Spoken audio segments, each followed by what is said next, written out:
Run. Run away. These words ring in her ears, a sharp contrast to the ghastly sight before her. Her heart yearns to rush towards her father's lifeless form. But she does as she's told. Fueled by panic, she bolts, sprinting into the unknown with nothing left to lose. Fast forward a week and the city is buzzing with the news of the tragic fire. It's all over the media, the headlines scream arson, painting a picture of a calculated act of violence. They talk about the victims, her parents, and the miraculous escape of their daughter, who managed to flee just in time. Her own version of the story, however, doesn't align with the media narrative. She speaks of shadowy figures and her parents' suspicious deaths.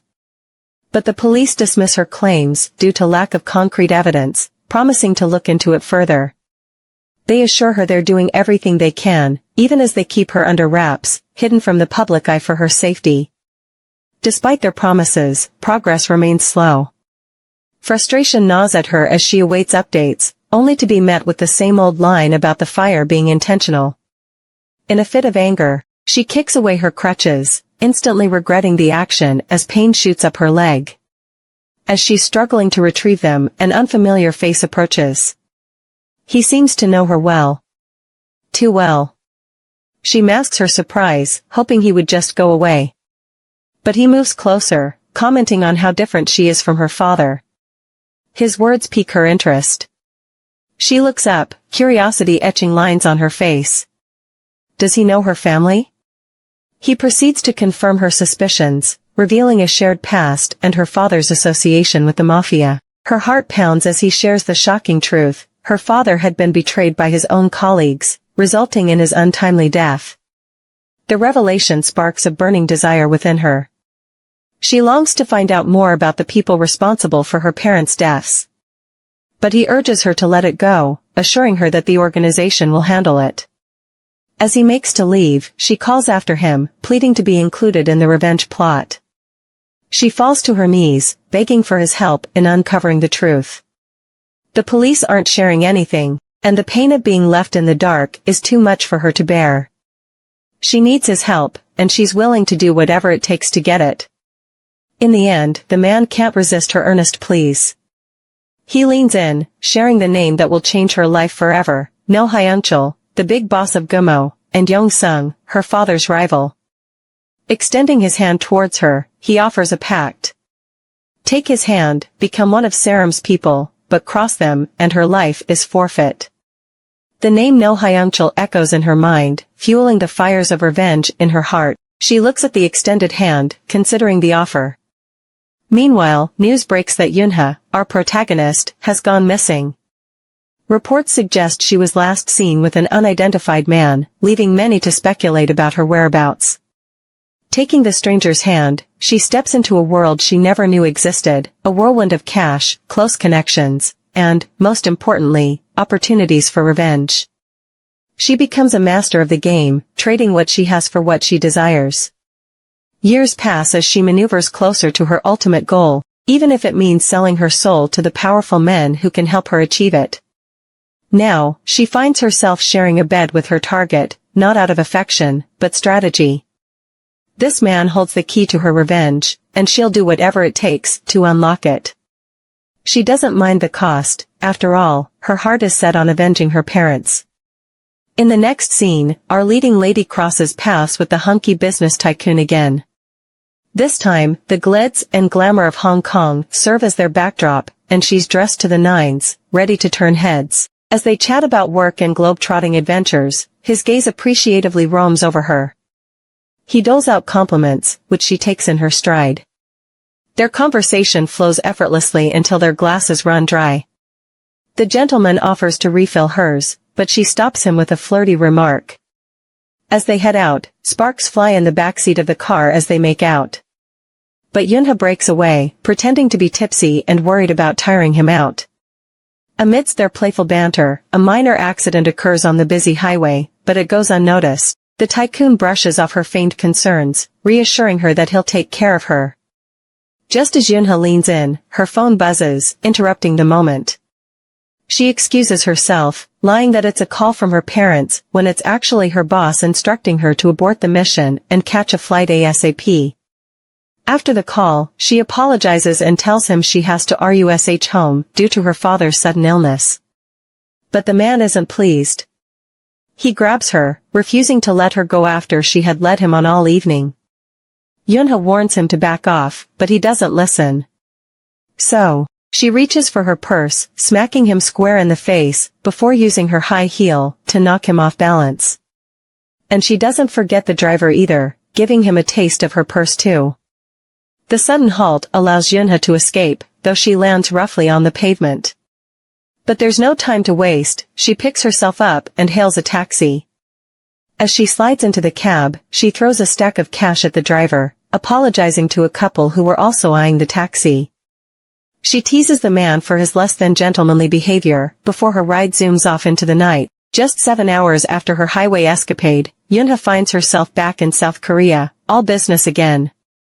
Right now, she's seated at a conference table, surrounded by her organization's bigwigs. The hot topic?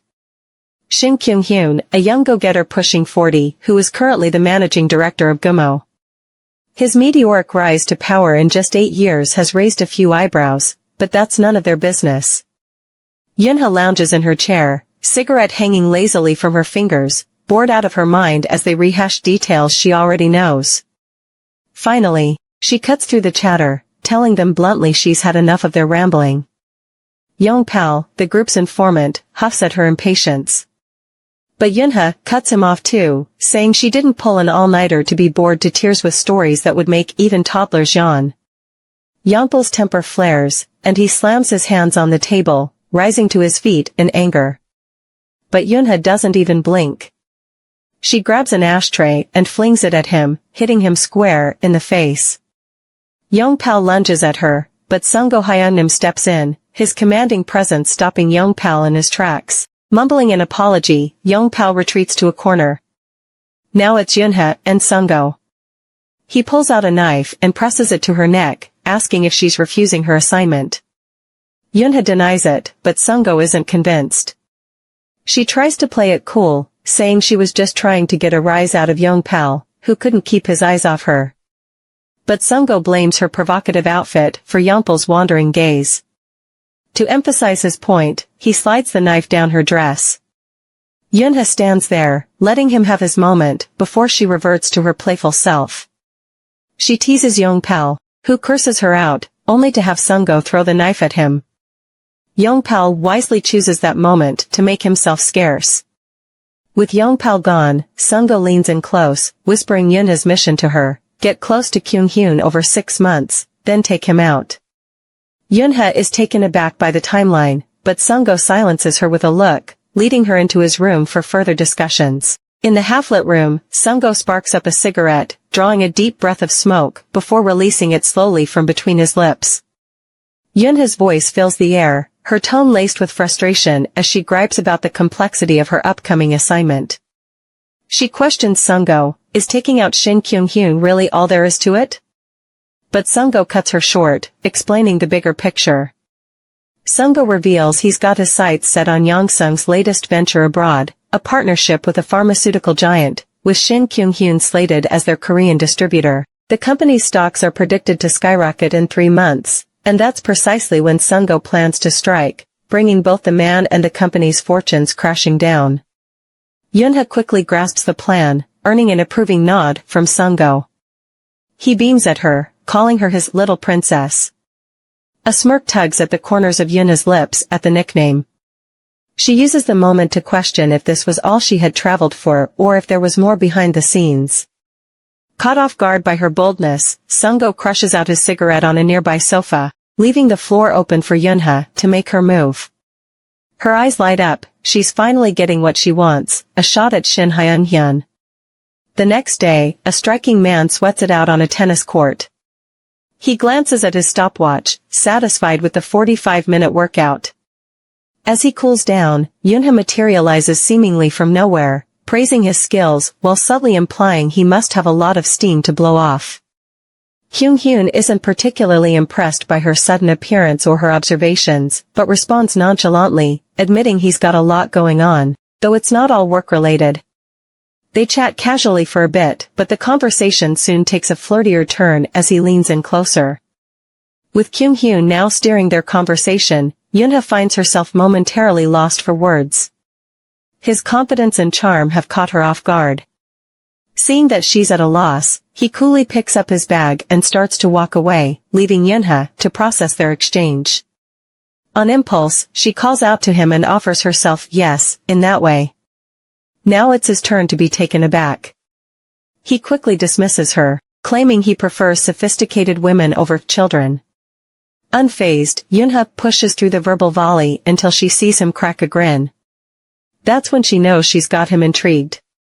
When he asks for her name, she introduces herself as Lee Haeun, and asks for his, but he remains mysterious. Their banter continues, each one teasing about their anticipated escapades. They part on a light note, each heading their separate ways. The next day, Kyunhyun is back in business mode, rushing through the office elevator with his assistant, talking in the authoritative tone reserved for men of power. His assistant gives him a heads up about a new secretary filling in for someone on maternity leave. He doesn't pay much mind to it until he spots the child from the tennis court at the front desk, Eunha. Once they're alone in his office, Kyunhyun scrutinizes Eunha, asking how long she had planned their coincidental meeting at the tennis court. She denies any ulterior motives, but he isn't buying it. In his experience, women have often used such tactics to get close to him. Eunha pleads her case, insisting she needs the job and promises to put in her best effort if he could forgive her earlier rudeness. He tells her to look up, giving her a full look before diving into her resume. There is not much to see here until he scrolls down and the next information gets his attention, an accident that occurred 10 years ago. He then comments that she might be overqualified for the job. Eunha is surprised but manages to keep her composure, answering his barrage of questions. That is until he changes the tone, making a pointed remark about her flashy appearance being inappropriate for a secretary. It takes her back to their first encounter when he mentioned his preference for flashy women. Now, standing too close for comfort, he clarifies that he prefers his women flashy in bed, not at work, as they are a distraction.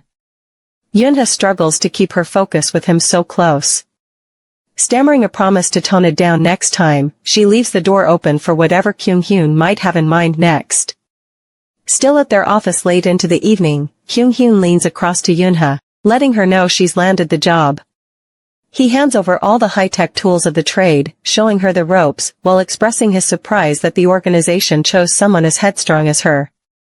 Eunha can't help but respond with a grin, her excitement about her new mission practically sparkling in her eyes. After the orientation, Kyunhyun shifts gears from business to pleasure, taking a walk down memory lane to their last encounter. He recalls her question about his intense workout and her reaction to his answer. His voice drops lower, confessing his pent-up desires, before making a bold proposition: he wants her in his bed. As he puffs on a cigarette, he lays out the terms of their arrangement. She'd be under constant surveillance, restricted to a specific area, and wouldn't be allowed outside without his permission. The list goes on, growing more intimidating with each puff of smoke. Eunha feels a chill sweep through her. She knows she has to tread carefully or risk losing her position and jeopardizing the entire mission. She's heard of women falling into traps like these, and she has no intention of joining their ranks. She responds firmly, stating that she's here strictly for work and will do her best not to be a burden. Her answer seems to satisfy Kyunhyun. He casually assigns her a new task: investigate a certain Major Kim Min-sik, who he suspects is cheating the company out of profits and might abscond with the company's gains. Eunha quickly formulates a plan to gain Kyunhyun's trust. She promises to dig up all the dirt on the Major before their scheduled meeting in 2 days. Kyunhyun sinks back in his chair, warning her that it will be a challenging, if not impossible, task. But Eunha is resolute, determined to expose the Major's deceit. Seeing her determination, Kyunhyun decides to give her a chance. Suddenly, there's a knock on the door, and in rushes Chief Cha, Kyunhyun's assistant, looking as though he's seen a phantom. Before he can say a word, Kyunhyun dismisses Eunha, indicating that it's a private matter. As she exits the room, she struggles to keep her mind off Kyunhyun and the risky game she's playing. As she steps out of the office, she catches a snippet of their conversation, something about the president of Gumo arriving soon. Fear or shock, she isn't sure which hits her first. One thing's certain though, her mission just got a whole lot more complicated. But she's ready for the challenge.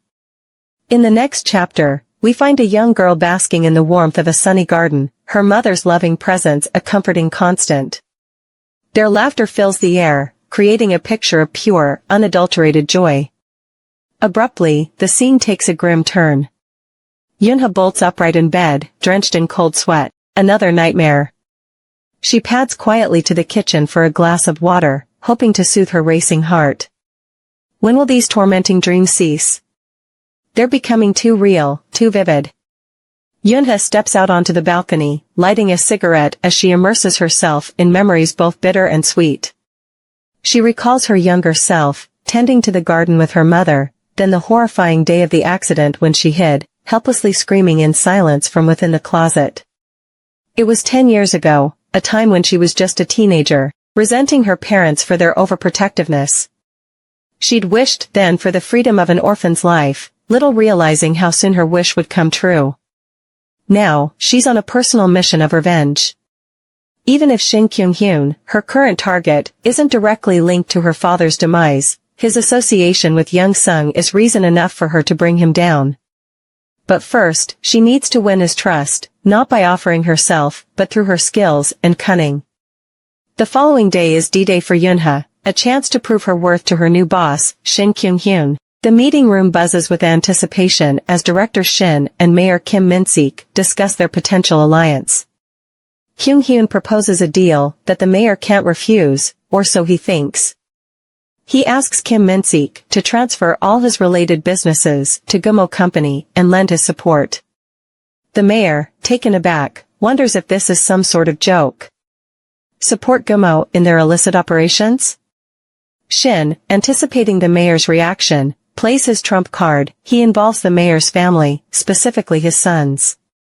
Earlier that day, Eunha had handed Shin a document containing all the evidence needed to corner the mayor. The file revealed Kim Min-sik's wife's decade-long travels to the Netherlands for cannabis treatments for their epileptic youngest son. Shin admits that although the information is damning, they need more concrete evidence. Eunha doesn't disappoint. She produces another file, this one containing a clear image of Kim Min-sik's elder son trembling in a corner after pilfering cannabis from his younger brother. Impressed, Shin asks Eunha how she gathered such detailed information. With a casual shrug, she replies that she went there herself to uncover it all. Now, back in the meeting room, Director Shin lays out all the incriminating details before the mayor, watching the man turn ashen with fear. As the mayor stammers a defense, Kyunhyun cuts him off, offering him a drink instead. Later, as he reflects on the successful meeting, Kyunhyun appreciates Eunha's invaluable contribution. Without her, he doubts if he could have made a dent in Mayor Kim Min-sik's stubborn demeanor. Yet, he can't shake off a nagging suspicion about keeping Eunha close. He ponders if he's making the right choice. That night, Kyunhyun plays the gentleman card and gives Eunha a lift home. She thanks him as she heads inside her apartment while he lingers in his car, watching her disappear before heading off. As Eunha steps into her place, she's greeted by an unwelcome sight: Yong-pal, sprawled across her bed like he owns the place. She snaps at him, asking what on earth he thinks he's doing in her apartment. The nerve of this guy. She tells him to hit the road, but he's not keen on leaving, instead questioning why she switched off the bug that was planted on her. Eunha rummages through her bag, pulls out the tiny device, and tosses it aside like yesterday's news. She explains it's safer if Kyunhyun doesn't find her with it. Yong-pal tries to voice his concerns, but Eunha isn't having any of it. She firmly tells him his being there is risky enough and that if he said his piece, then he should skedaddle. Just as she's about to freshen up, her phone rings. It's Sungo. She plops onto the bed, bracing herself for a long chat. She fills him in on the lowdown about her 2-hour powwow with Kim Min-sik and how her intel had been crucial to Kyunhyun. When Sungo asks about the purpose of the meeting, she explains that only the big guns, Director Shin and Chief Cha, are privy to such juicy details, not a mere secretary like her. She rambles on about bits and pieces of information she's collected until she drops the bombshell, Kyunghyun's departure date. It's in 6 weeks, and he's only taking his inner circle along. Sungo seems satisfied with the info she's provided, but before he hangs up, he asks if she's slept with Kyunghyun yet. She denies it, leaving Sungo puzzled. After a quick warning about the risks of dealing with Kyunghyun, he ends the call. After the day she's had, Eunha is feeling the stress big time. She glances at Yongpal, still lounging on her bed. "What are you still doing here?" she asks. Without waiting for his response, she starts shedding her clothes right in front of him.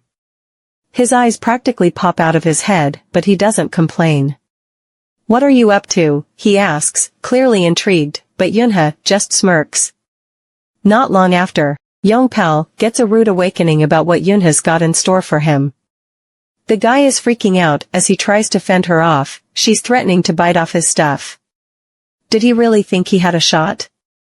As soon as he gets a whiff of her intentions, he bolts out of her place faster than a cat on a hot tin roof. Finally, she can breathe easy and freshen up. Eunha hops into the shower, and once she's done, she goes through her usual routine of checking her phone. Seeing 2 missed calls from Shin Kyunhyung, her heart does a little flip. She dials his number, her mind filled with images of his deep, dark eyes. She snaps out of her reverie when he answers the call.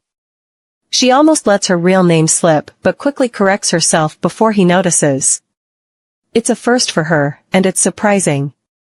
Is she actually getting nervous around him now? As their conversation goes on, Shin gives her occasional pauses that leave her speechless, and Eunha can't help but feel a little special.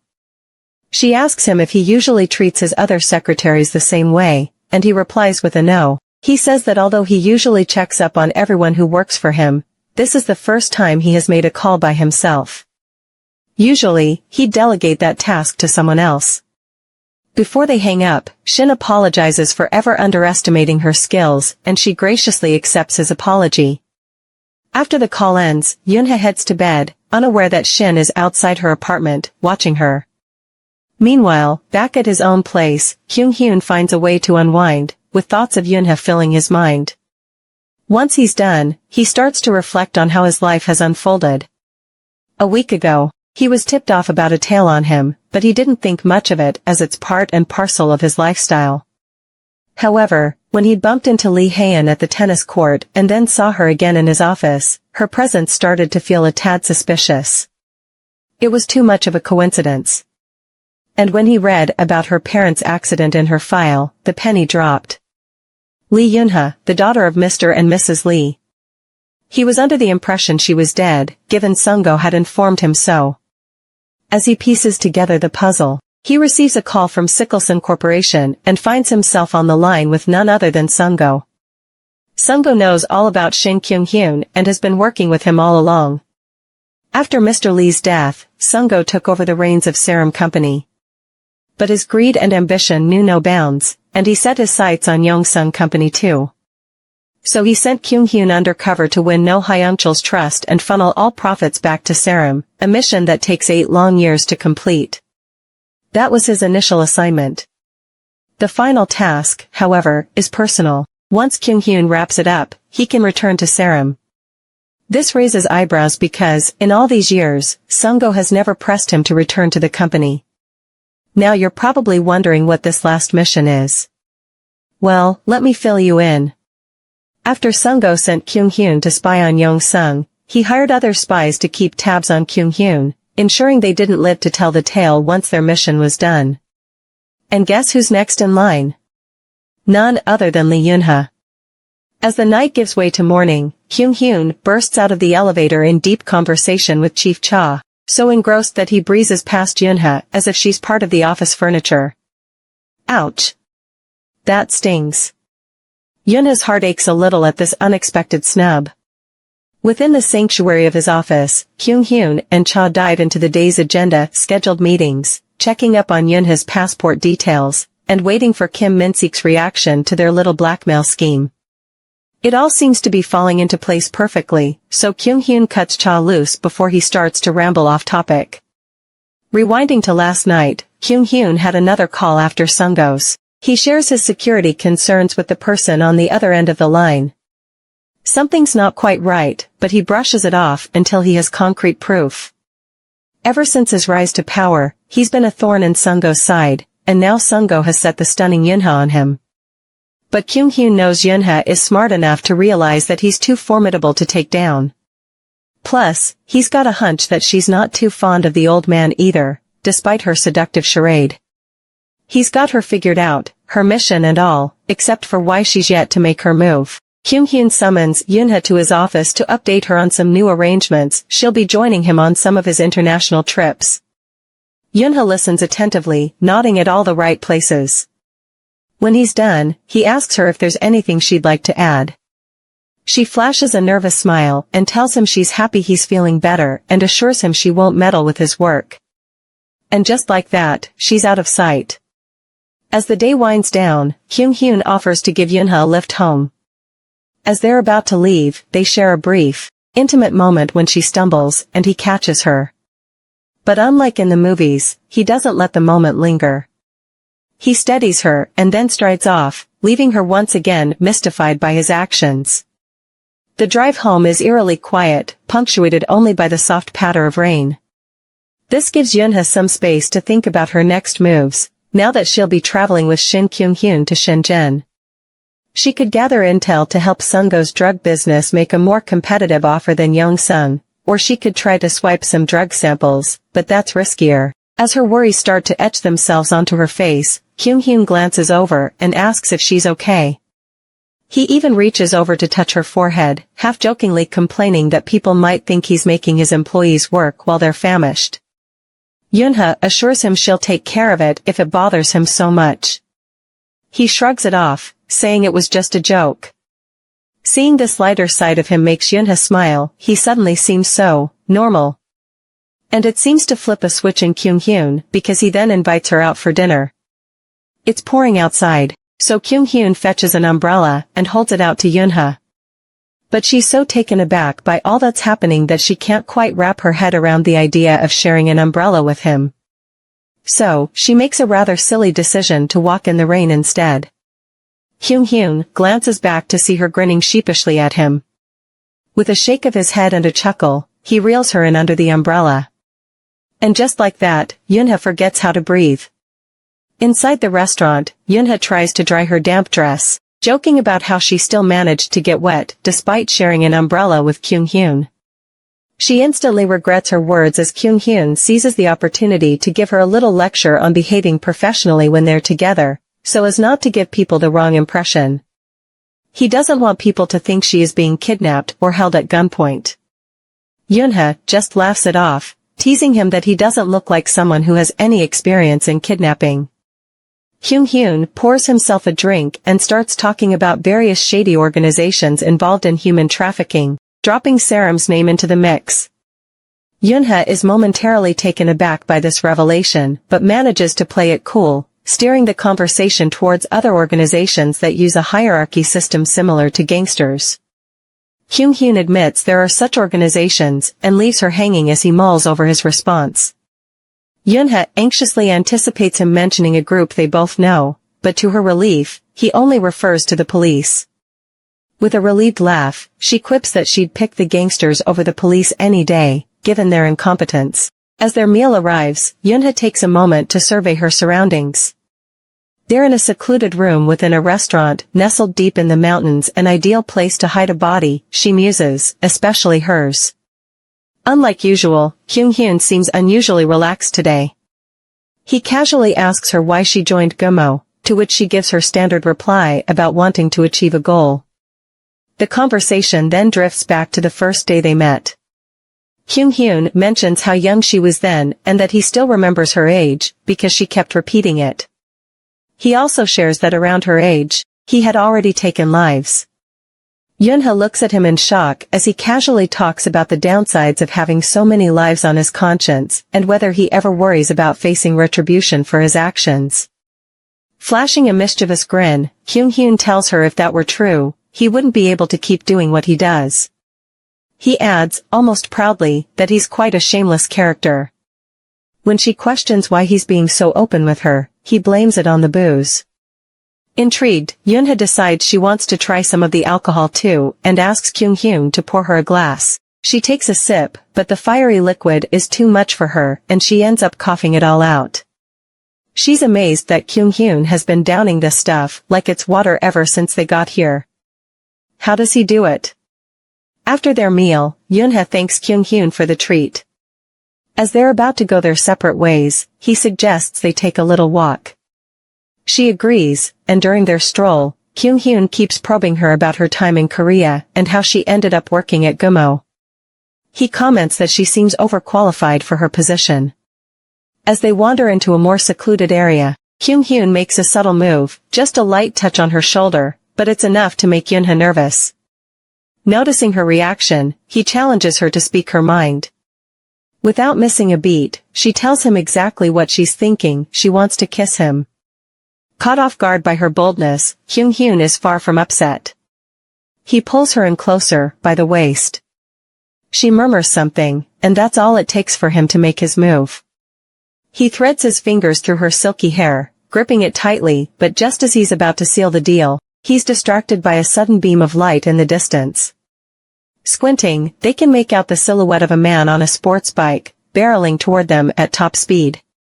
Without missing a beat, Kyunhyung whips out a gun from his pocket and takes aim at the biker, then fires. His bullet hits its mark, causing the rider to lose control and topple over, landing face first on the ground. His helmet cracks open, revealing his identity. It's Yongpal. Eunha is so startled, she forgets for a moment that Kyunhyung is armed. But he doesn't hesitate to fire again, this time hitting Yongpal in the arm as he scrambles to safety. Kyunhyung immediately orders Chief Cha to take Eunha away from the scene so he can handle the intruder, but Eunha clings to him, pleading with him not to leave her alone. Kyunhyung is determined to finish what he started, but Eunha's pleas soften him, so he picks her up and carries her away from the chaos. After such an eventful night, Eunha is relieved to be home.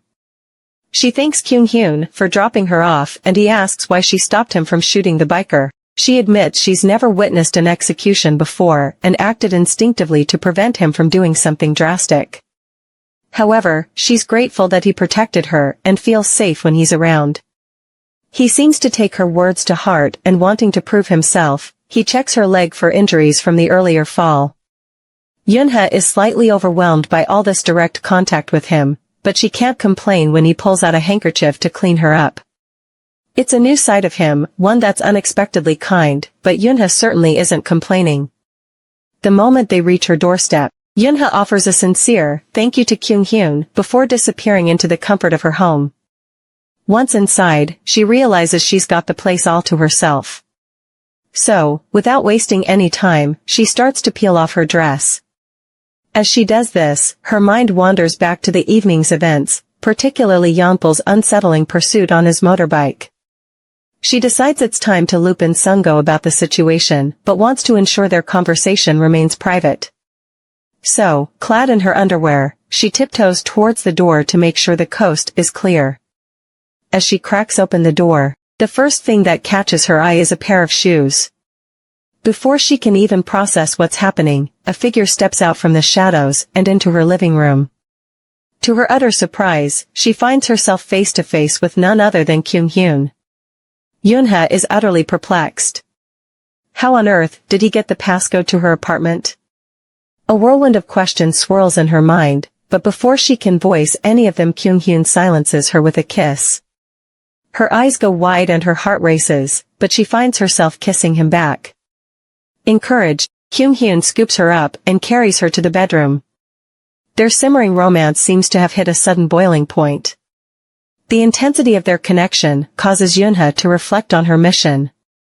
She knows this intimacy is part of the plan, but why does it feel so real? Later, Kyunhyung pulls a slightly sore Eunha to his side and holds her close. They chat about the experience they just shared, with Eunha talking a mile a minute, an adorable habit she falls into whenever she's nervous.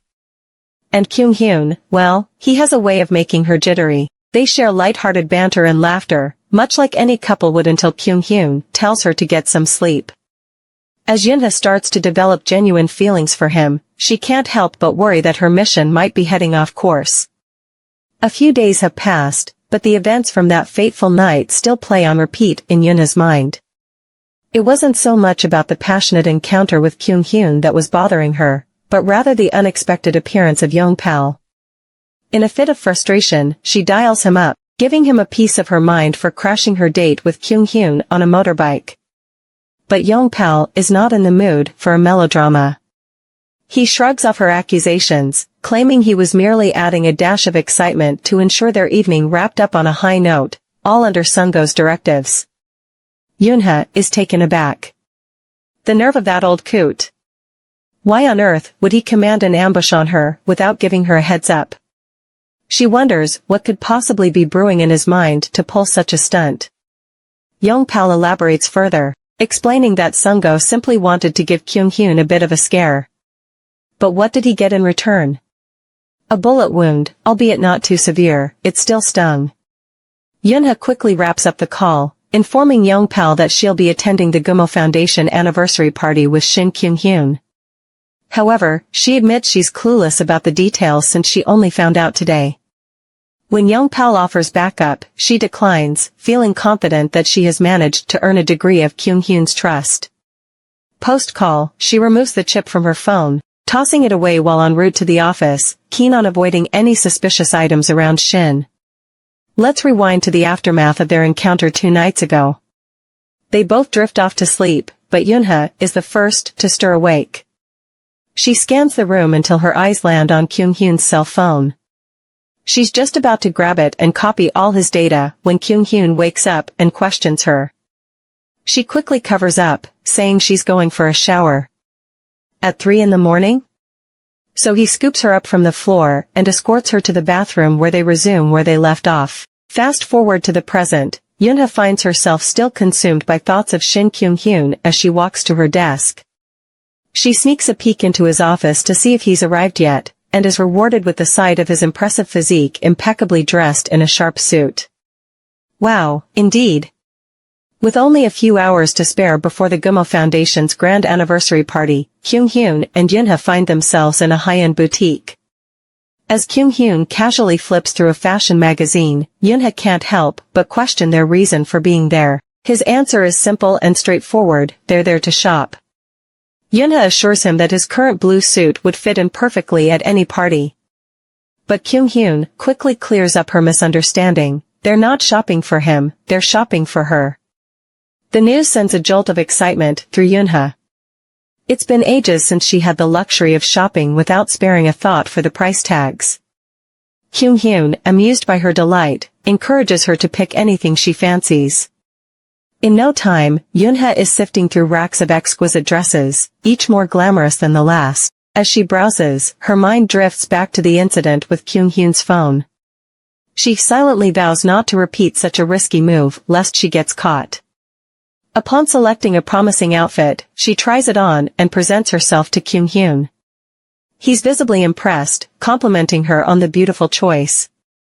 In response, she gives a playful twirl before dropping the gold robe to the floor, revealing another stunning dress beneath. This one earns her an enthusiastic applause from Kyunhyung. With a blush creeping up her cheeks, she scurries off to find the perfect pair of shoes to match her ensemble. This isn't just about looking good, it's about perfection. She needs everything to be flawless, because the stakes are high. For a decade, she's been waiting for an opportunity like this, and now it's finally within her grasp. The Gumo Foundation anniversary party isn't just a social event, it's her golden ticket to meeting the man at the helm of Yuksung, No Hyungchul. Once Eunha has found the perfect dress for the night, she joins Kyunhyung at the checkout counter. He's ready to foot the bill, but not before adding a few more items to their haul. First, he selects a glittering handbag and when she opens it, she discovers an extravagant necklace nestled inside. The sheer amount spent on her within just a few hours leaves her reeling. She can't help but wonder if this splurge has anything to do with their intimate encounter 2 nights ago. Shaking off the thought, she decides to focus on the present. Kyunhyung guides her towards a mirror. allowing her to appreciate the beauty of the necklace as he fastens it around her neck. Eunha is in awe, hardly able to believe that the stunning piece now belongs to her. Kyunhyun reassures her, confirming that it's indeed hers. Despite her delight over the jewelry, Eunha feels somewhat dissatisfied with her makeup. It just doesn't seem to be party-ready. But Kyunhyun seems utterly captivated by her appearance, so perhaps it's not as bad as she thinks. Flustered under his intense gaze, she reminds him of his promise to treat her with respect when she agreed to work with him again. Kyunhyun simply chuckles at this, signaling Chief Cha to pull up his car. For security reasons, they'll be leaving separately. He's always got a tail of people following him after all. They engage in some light-hearted banter before parting ways. Eunha's adorable look has Kyunhyun so smitten that he confesses he wants to kiss her. Her heart skips a beat at his words, but she gives him the green light. Caught up in the moment once again, Kyunhyun sweeps her off to one of the boutique's plush sofas. In the heat of the moment, Kyunhyun makes it clear that he doesn't want to share her with anyone else. From now on, she will be exclusively his. Eunha finds herself at a crossroads, torn between her mission and the unexpected feelings she's developed for Kyunhyun. After their encounter, Eunha and Kyunhyun manage to keep things pretty chill. Eunha quickly dresses up again, contemplating a quick outfit change. But Kyunhyun insists she sticks with her current dress, stating that it's become a part of their shared memory, it'd be odd to ditch it now. As they step out of the boutique, Eunha teases him about his resemblance to Ma Chao, an ancient Chinese general. The joke has them both chuckling, and Kyunhyun realizes he's starting to like this version of Eunha, not the undercover spy playing his secretary, but the real, unfiltered Eunha from a decade ago. The Gumo Foundation anniversary party is in full swing when they arrive.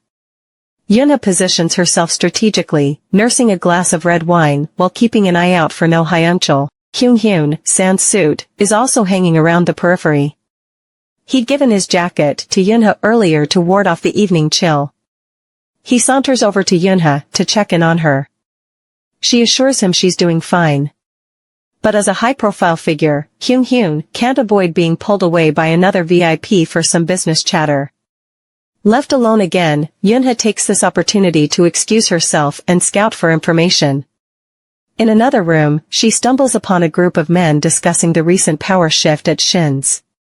Their resentment towards Shin's rise to the top is palpable. They reveal that Shin's stellar performance led No Hyunchul to sideline director Lim and promote Shin instead. The gossipy chatter also reveals that No Hyunchul won't be attending the party, his brother will be representing him instead. This changes everything. If No Hyunchul isn't showing up, then Saram's arrival is pointless. With this new information, Eunha hurries back to find Kyunhyun, hoping to regroup and revise their plan. Now in their own little bubble, Eunha admits to Kyunhyun that the party isn't quite what she expected. She'd hoped for more networking with industry bigwigs and chances to showcase her secretarial skills. Kyunhyun, however, encourages her to just relax, enjoy her wine, and have some fun. Eunha subtly broaches the subject of the president's absence, to which Kyunhyun candidly responds. Turns out, No Hyunchul typically shies away from public events due to a past attack by gang members, one of whom was his nephew. He also shares the dramatic story of how Shin Kyunhyun rose to power, having taken a knife for No Hyunchul during the attack. This gets Eunha wondering if it would take a similar life-threatening situation for Kyunhyun to truly trust her. Their chat is cut short by the arrival of Director Cha, who whispers something about Shinjin to Kyunhyun. Whatever it is, it seems urgent, as Kyunhyun grabs his jacket and makes a swift exit. Eunha attempts to follow. After all, she's his secretary, but he instructs her to stay put. From her vantage point, she can tell that Shinjin has something to do with drug development. Spotting a potential goldmine of information, she decides to arrange a private meeting with Kyunhyun to gain access to this data. Once Kyunhyun wraps up with Director Cha, he calls Eunha over to help straighten his tie. It's an important event, and he can't afford to look disheveled. Eunha hesitates, always a little unnerved by his proximity. Finally, standing close enough to touch, she fumbles with the stubborn tie, her nerves getting the best of her. Noticing her struggle, Kyunhyun lands a soft kiss on her cheek to ease her tension. And it works, calming her nerves and allowing her to get the job done. Alone with her thoughts, Eunha's mind races to plot her next move. She knows her mission, gather intel on Shenzhen. But how to go about it, especially with time ticking away fast? Mulling it over, she decides that a bit of stealthy exploration might just do the trick. As if on cue, a waiter glides by with a food trolley, and she discreetly tails him. Meanwhile, Kyunhyun ascends a flight of stairs, flanked by Chief Cha and under watchful cameras, heading for a private business discussion. His face is etched with deep concentration, revealing the gravity of the situation. When Cha comments on his intense focus, Kyunhyun dismisses it with a wave.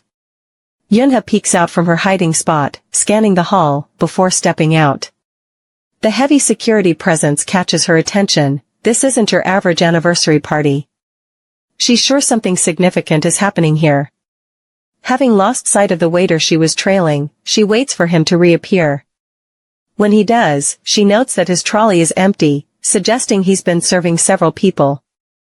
Assured she's alone, she slips off her shoes and starts to follow him, hoping to confirm No Hyunchel's absence and extract information about Shenzhen from Shin Kyunhyung. Heart-pounding, Eunha tiptoes down the corridor towards a door marked security. She presses her ear against it, straining to catch the conversation inside. She immediately recognizes Shin Kyunhyun's voice and listens intently. Then another voice chimes in, which sends her reeling in shock. It's none other than Gumoa's president, No Hyunchel. Kneeling to stay hidden, Eunha listens to their conversation, grinning at how easily she's gathering crucial intel. The discussion reveals a trafficking operation. They're planning to export goods from Shenzhen, route them through Hong Kong, and bring them back to Yongsan. The primary cargo? Methamphetamine. They need Kim Min-sik's corporation to smoothen the transportation process and eliminate any roadblocks. Suddenly, the room falls silent, broken only by No Hyunchel's demanding voice. He's telling Shin Kyunhyun that he can't see the girl he came with on the cameras. A cold realization washes over Eunha. She's the girl he's talking about. Heart pounding like a drum, she springs to her feet and bolts, praying she hasn't been spotted. Eunha makes a break for it, but the office door swings open, and a man stumbles out, hollering for her to halt. He manages to nab her, hauling her back into the lion's den while she wriggles and squirms, trying to evade his vice-like grip. Now, she's stuck in a room with two intimidating figures, spinning a shaky tale about a detour to the rooftop gone wrong. Kyunhyun, amused by the spectacle unfolding from his vantage point, rises and strides over, instructing the guard to release Eunha. The guard hesitates, but ultimately complies, issuing a quick apology before exiting. As Kyunhyun probes Eunha about her antics, she studies him, trying to concoct another believable fib. Before she can settle on one, a voice chimes in, questioning why she stormed into his office, like a pack of panicked rodents. The voice belongs to No Hyunchel. Eunha's original plan was straightforward: gather intel on Yongsan, escort Shin Kyunhyun to Shenzhen for their trade, then topple everything, not for Saram or Yongsan, but because it all brought her nothing but agony. But now, with No Hyunchel in her sights, her patience starts to wear thin. Why jump through hoops when her target is right there? Her blood boils, and blind with fury, she lunges at him, only to be intercepted by the same man who dragged her back.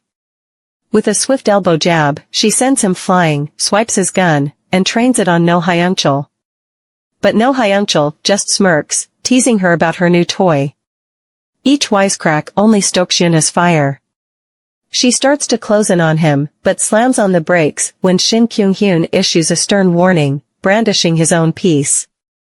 A guard follows suit, leveling his weapon at her. 2 against 1? To Eunha, that sounds like a party. Life or death doesn't faze her. With tears in her eyes, she steals one last glance at Kyunhyun before taking aim at No Hyunchel and pulling the trigger. And just like that, the office turns into a shooting gallery. Kyunhyun's voice rings out as Eunha crumples to the floor. In the blink of an eye, her mind whisks her back to that fateful night that had turned her world upside down. The night had been drenched in rain and she was on a call with her bestie, Amy. buzzing about how to get her parents to give her the green light for camp, especially since her crush was going too.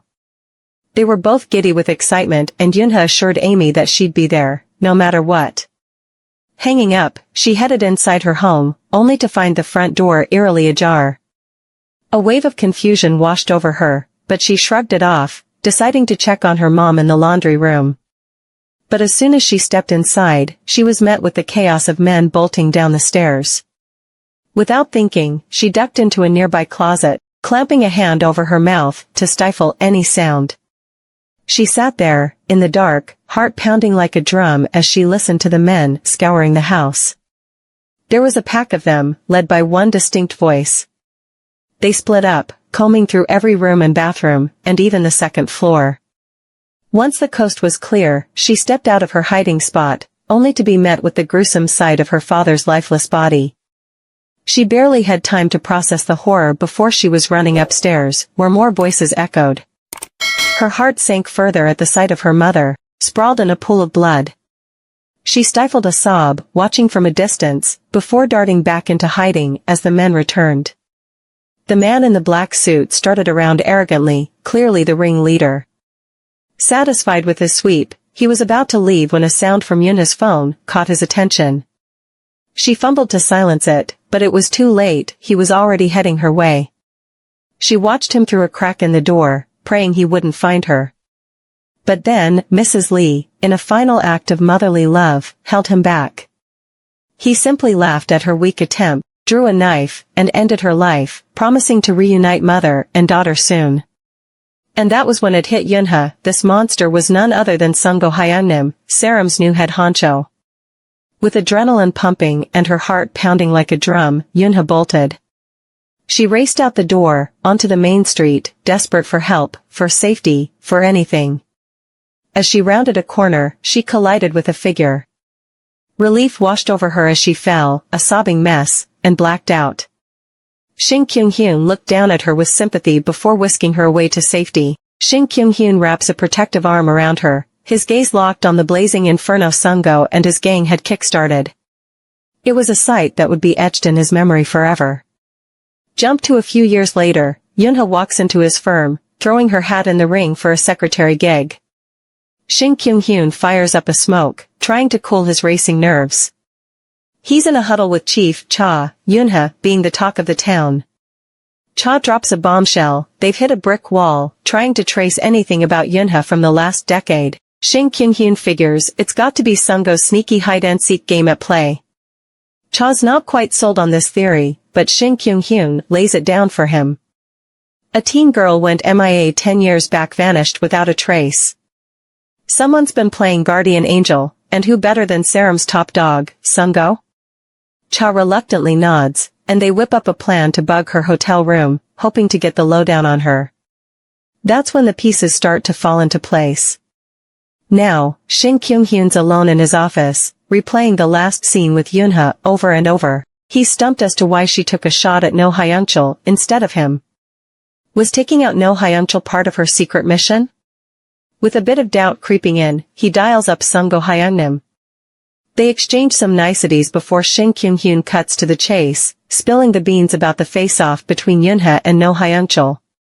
Sungo Hyungnim plays the shocked card at first, then spins a tale, suggesting Eunha might be rolling with a different crew, or maybe there's a power struggle within Yongsung. Shin Kyunghyun shoots that down instantly. After a bit of dodging and weaving to distance himself from Eunha, Sungo asks if she's still kicking, and if so, Shin Hyunhyun should hand her over. There's a pause before Shin Kyunghyun drops his bombshell. He knows Sungo sent Eunha to Yongsung to snoop around and get the inside scoop on the Shenzhen deal. A tad ruffled, Sungo Hyungnim admits his game was up. He'd planned to come clean about these new developments. He also mentions that offing No Hyungchul wasn't part of the plan. But Shin Kyunghyun isn't buying any of it. He tells the older man that Eunha is now his problem, and he'll do as he pleases with the info. With that, he hangs up. Back in his office, he can't help but wonder what drove Eunha to pull the trigger. If Sungo Hyungnim wasn't pulling the strings, who was? It's time to dig deep. Just then, Chief Cha bursts into his office, insisting he check out something big. In the hushed tranquility of the hospital, Eunha lies still. A fiery redhead fills Shin Kyunhyung in on her situation. She's clammed up, not uttering a word to anyone, even though her gunshot wound is just a shoulder graze. Shin Kyunhyung sidles up closer and drops her real name casually into the conversation. He lets her know he's clued into her true identity, having eavesdropped on her exchanges with Sungo Hyungnim. He also spills the beans on the number of other guys sent on the same wild goose chase as her. The penny finally drops for Eunha. She's been playing games, while Shin Kyunhyung was onto her all along. Visibly shaken, she tries to bolt upright, but the redhead quickly intervenes, pleading with her to stay put. Eunha isn't having it. She demands to know who the redhead is, and the answer throws her for a loop. The police? And not just any cop, but a special task force officer assigned to the Yongsung and Saram case. Eunha's mind reels, so Shin Kyunhyun steps in to break it down. He confesses he's a cop, who infiltrated the gang to expose their illicit activities and dish out some justice. The officer jumps in, filling Eunha in on the nitty-gritty details she likely didn't know. She reveals that both Saram and Yongsung are Korea's oldest gangsters, and despite numerous chances to take them down in the past, they've always slipped through the net thanks to their cozy relationships with politicians. That's where Shin Kyunhyun comes in. 12 years ago, he decided to play the long game, infiltrating the system from within to dismantle it. Feeling like he's said enough, Kyunhyun switches gears back to his cop persona, grilling Eunha about the impending drug smuggling operation in Shenzhen. Naturally, she's in the loop. He made sure of that when he stage whispered it to Chief Cha at the party, and by planting a tracker in her swanky necklace to monitor her every move. Was he playing her? Eunha lets out a sigh and confirms she knows about the trade. This prompts Kyunhyun to dig deeper, asking why she took a shot at No Hyungchul. The question catches the officer off guard, and she shoots a stunned look at Eunha. Kyunhyun politely asks her to give them some privacy for his questioning, but when she hesitates, he drops the niceties and orders her out. Lieutenant Han slinks out of the room, her gaze glued to the floor, cheeks flushed with embarrassment from the drama that just unfolded. She links up with Chief Cha outside, who shoots her a bewildered look. With a shrug, she admits she got the boot before sinking down next to him. They start chewing the fat about Kyunhyun's soft spot for Eunha, and how it's starting to cloud his judgment. Han muses aloud about what a hot mess this would turn into if the higher-ups caught wind of this emotional entanglement. Mid-chat, Cha whips out his phone and hands it over to Han. The device is still in record mode. She hits play and we're transported back to the last chinwag between Sungo Hyungnim and Shin Kyunhyun.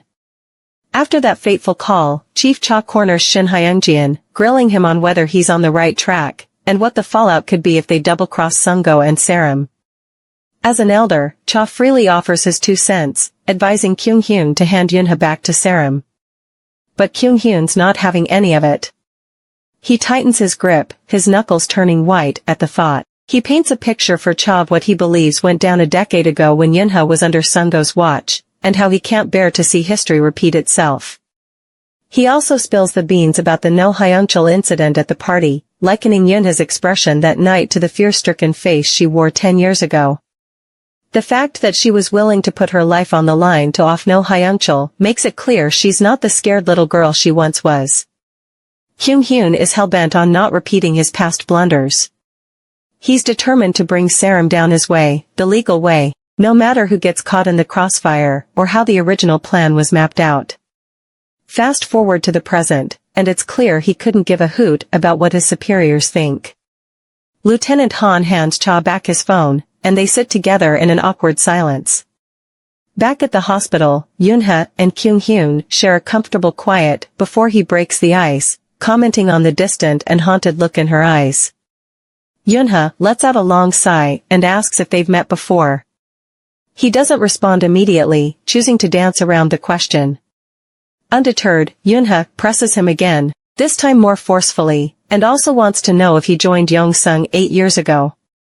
Kyunhyun admits to both and fills her in on the details. He confesses that 12 years ago, he was assigned to work at Saram, and the one who later sent him to Yongsung was none other than Sungo Hyungnim himself. The silence that follows is deafening. Eunha drops her gaze and stammers out a question, asking Shin why he didn't come to her rescue that fateful night. Suddenly, she starts shaking uncontrollably, haunted by the vivid memories of that horrific event. She gasps for breath and convulses in bed as if possessed, prompting Kyunhyung to rush over and hold her down. Kyunhyung wrestles to keep Eunha grounded as she thrashes around like a wildcat, screaming her lungs out about how much she loathes him. In swoop Chief Cha and Officer Han, all ready to lend a hand. "Get a sedative." Shin barks at them, trying to pacify Eunha with soothing whispers. He makes a bold promise he'll let her deal with Sungo Hyunchul herself. Han's taken aback and tries to argue, but Shin cuts her off, telling her to stick to her own business. Eunha's haze clears with his words, her resolve stealing. Shin pulls her close, whispering that the scumbag Sungo has been playing her for 10 years, and he'll let her end his chapter. She sinks into his chest, eyes falling shut as he murmurs reassurances.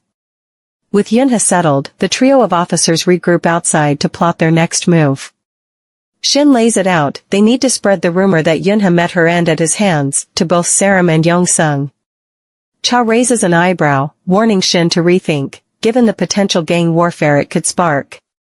But Shin just waves him off, reminding them all to tread carefully. Han pipes up, asking if it's wise to loop in Kim Min-sik, who's known to play both sides. But Shin's way ahead, revealing it's part of his master plan to bring down both No Hyunchul and Kim Min-sik. They debate what to share with their superiors, but Han finally suggests they keep them in the dark. Shin's grin says it all, he's on board. Once the others clear out, Kyunhyun's left alone with his thoughts, which are oddly consumed by Eunha.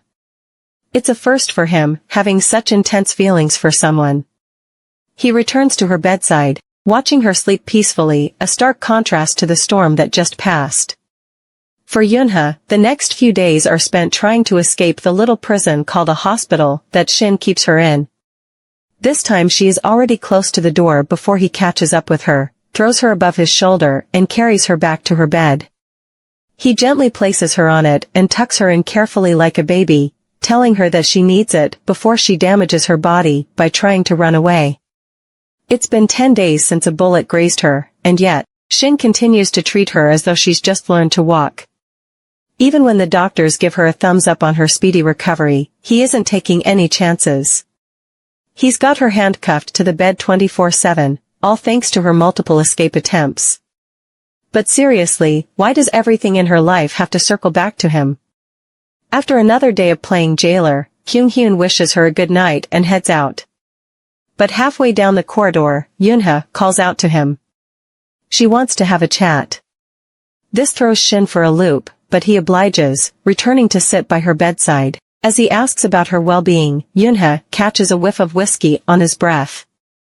She requests a glass for herself, but Shin shoots her request down, considering her current state. Next, she asks him to uncuff her. He refuses, despite her promises not to make another run for it. Their conversation turns casual, discussing her health and his life as a cop. Eunha can't help but admire his physique, wondering how much effort he puts into maintaining his gangster persona.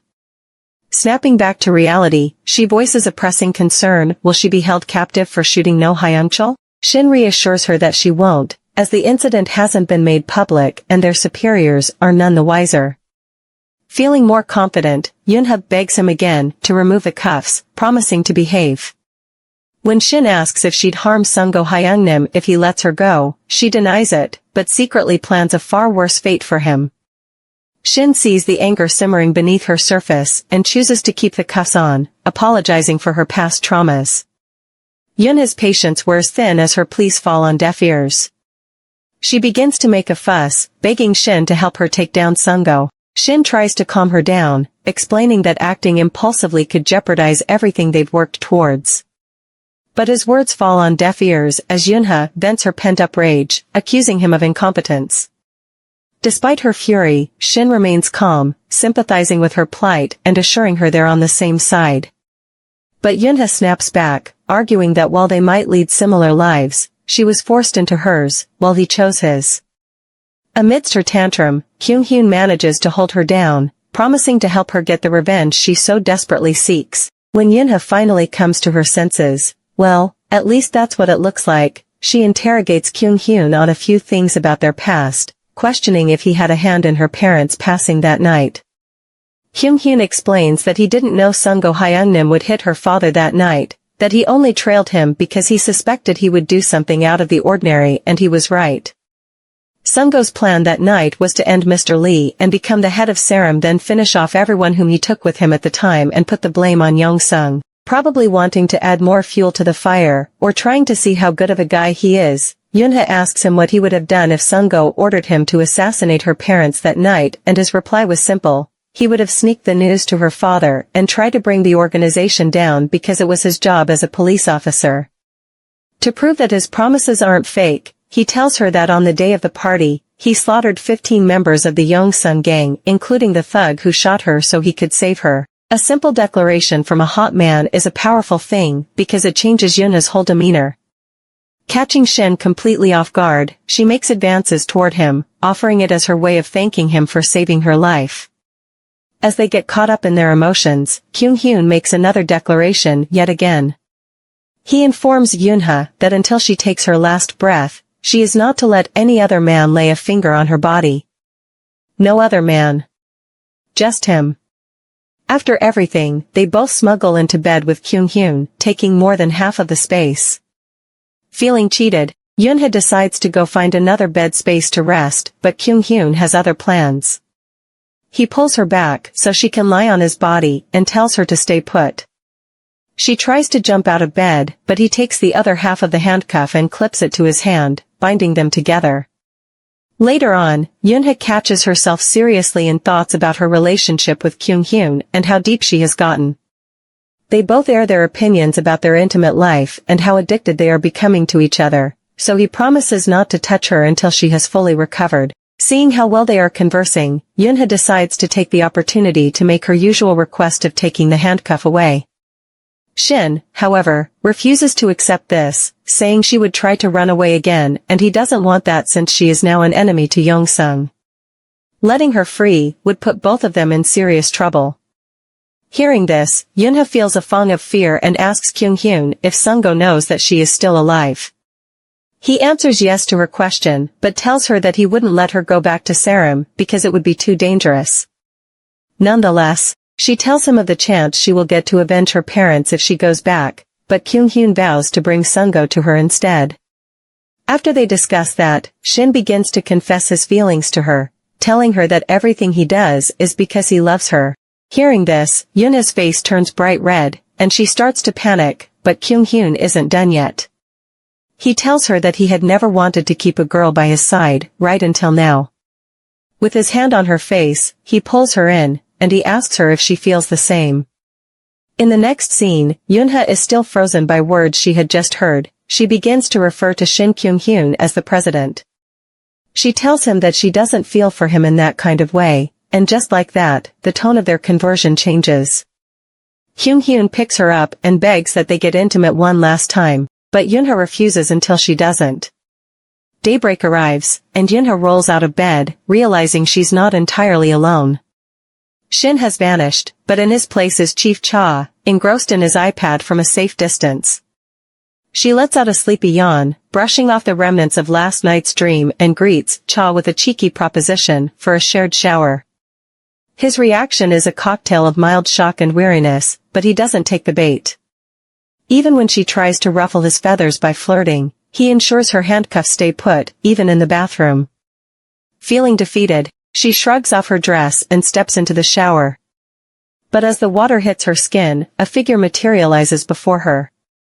It's Shin, emerging from the shadows, urging her to carry on. He slips behind her, surprising her with an unexpected kiss.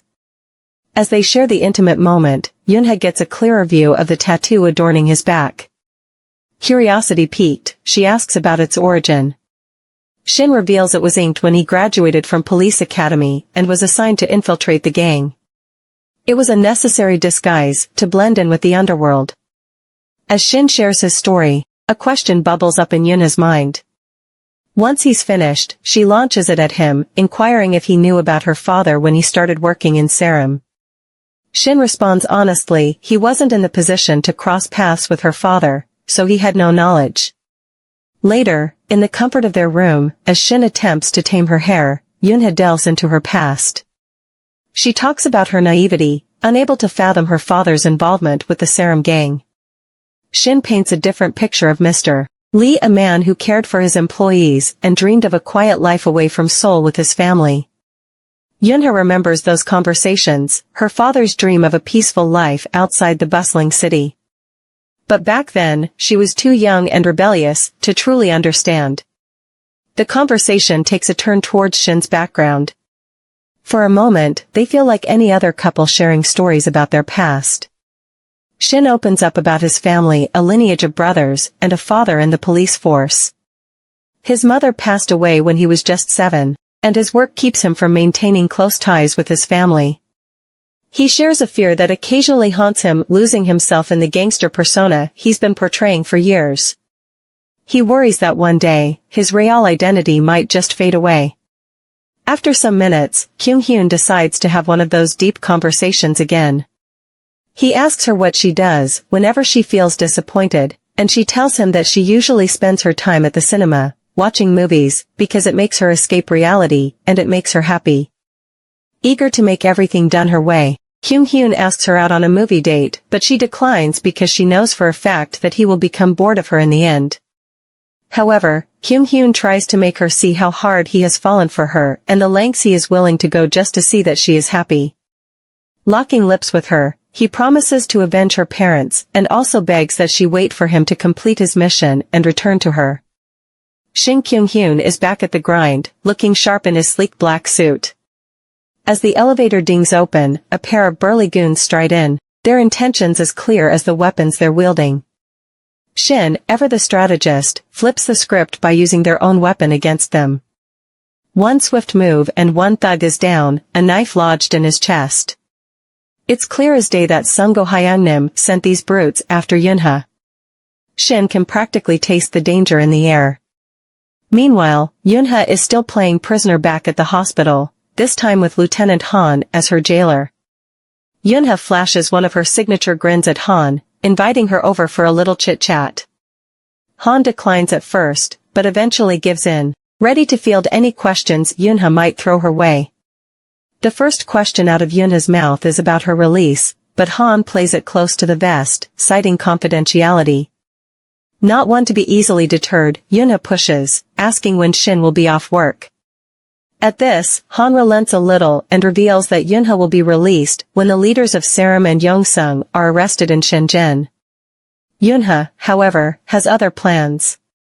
She spills her initial plan of pinning the drug smuggling case on Sungo Hyungnim and pleads with Han to persuade Shin to let her continue her mission. Han looks at her like she's lost her marbles, dismissing her idea outright.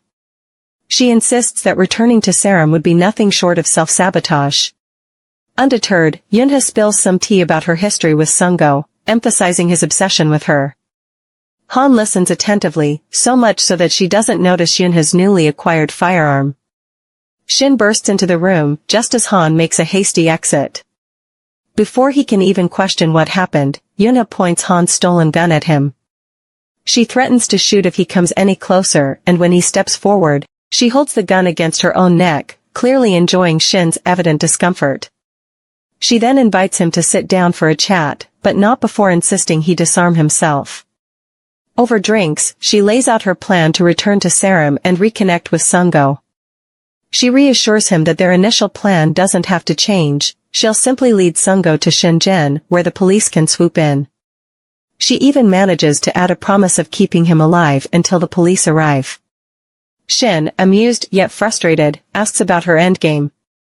Her answer is simple: revenge. Seeing Sungo betrayed and defeated would be far more satisfying than just hearing about it.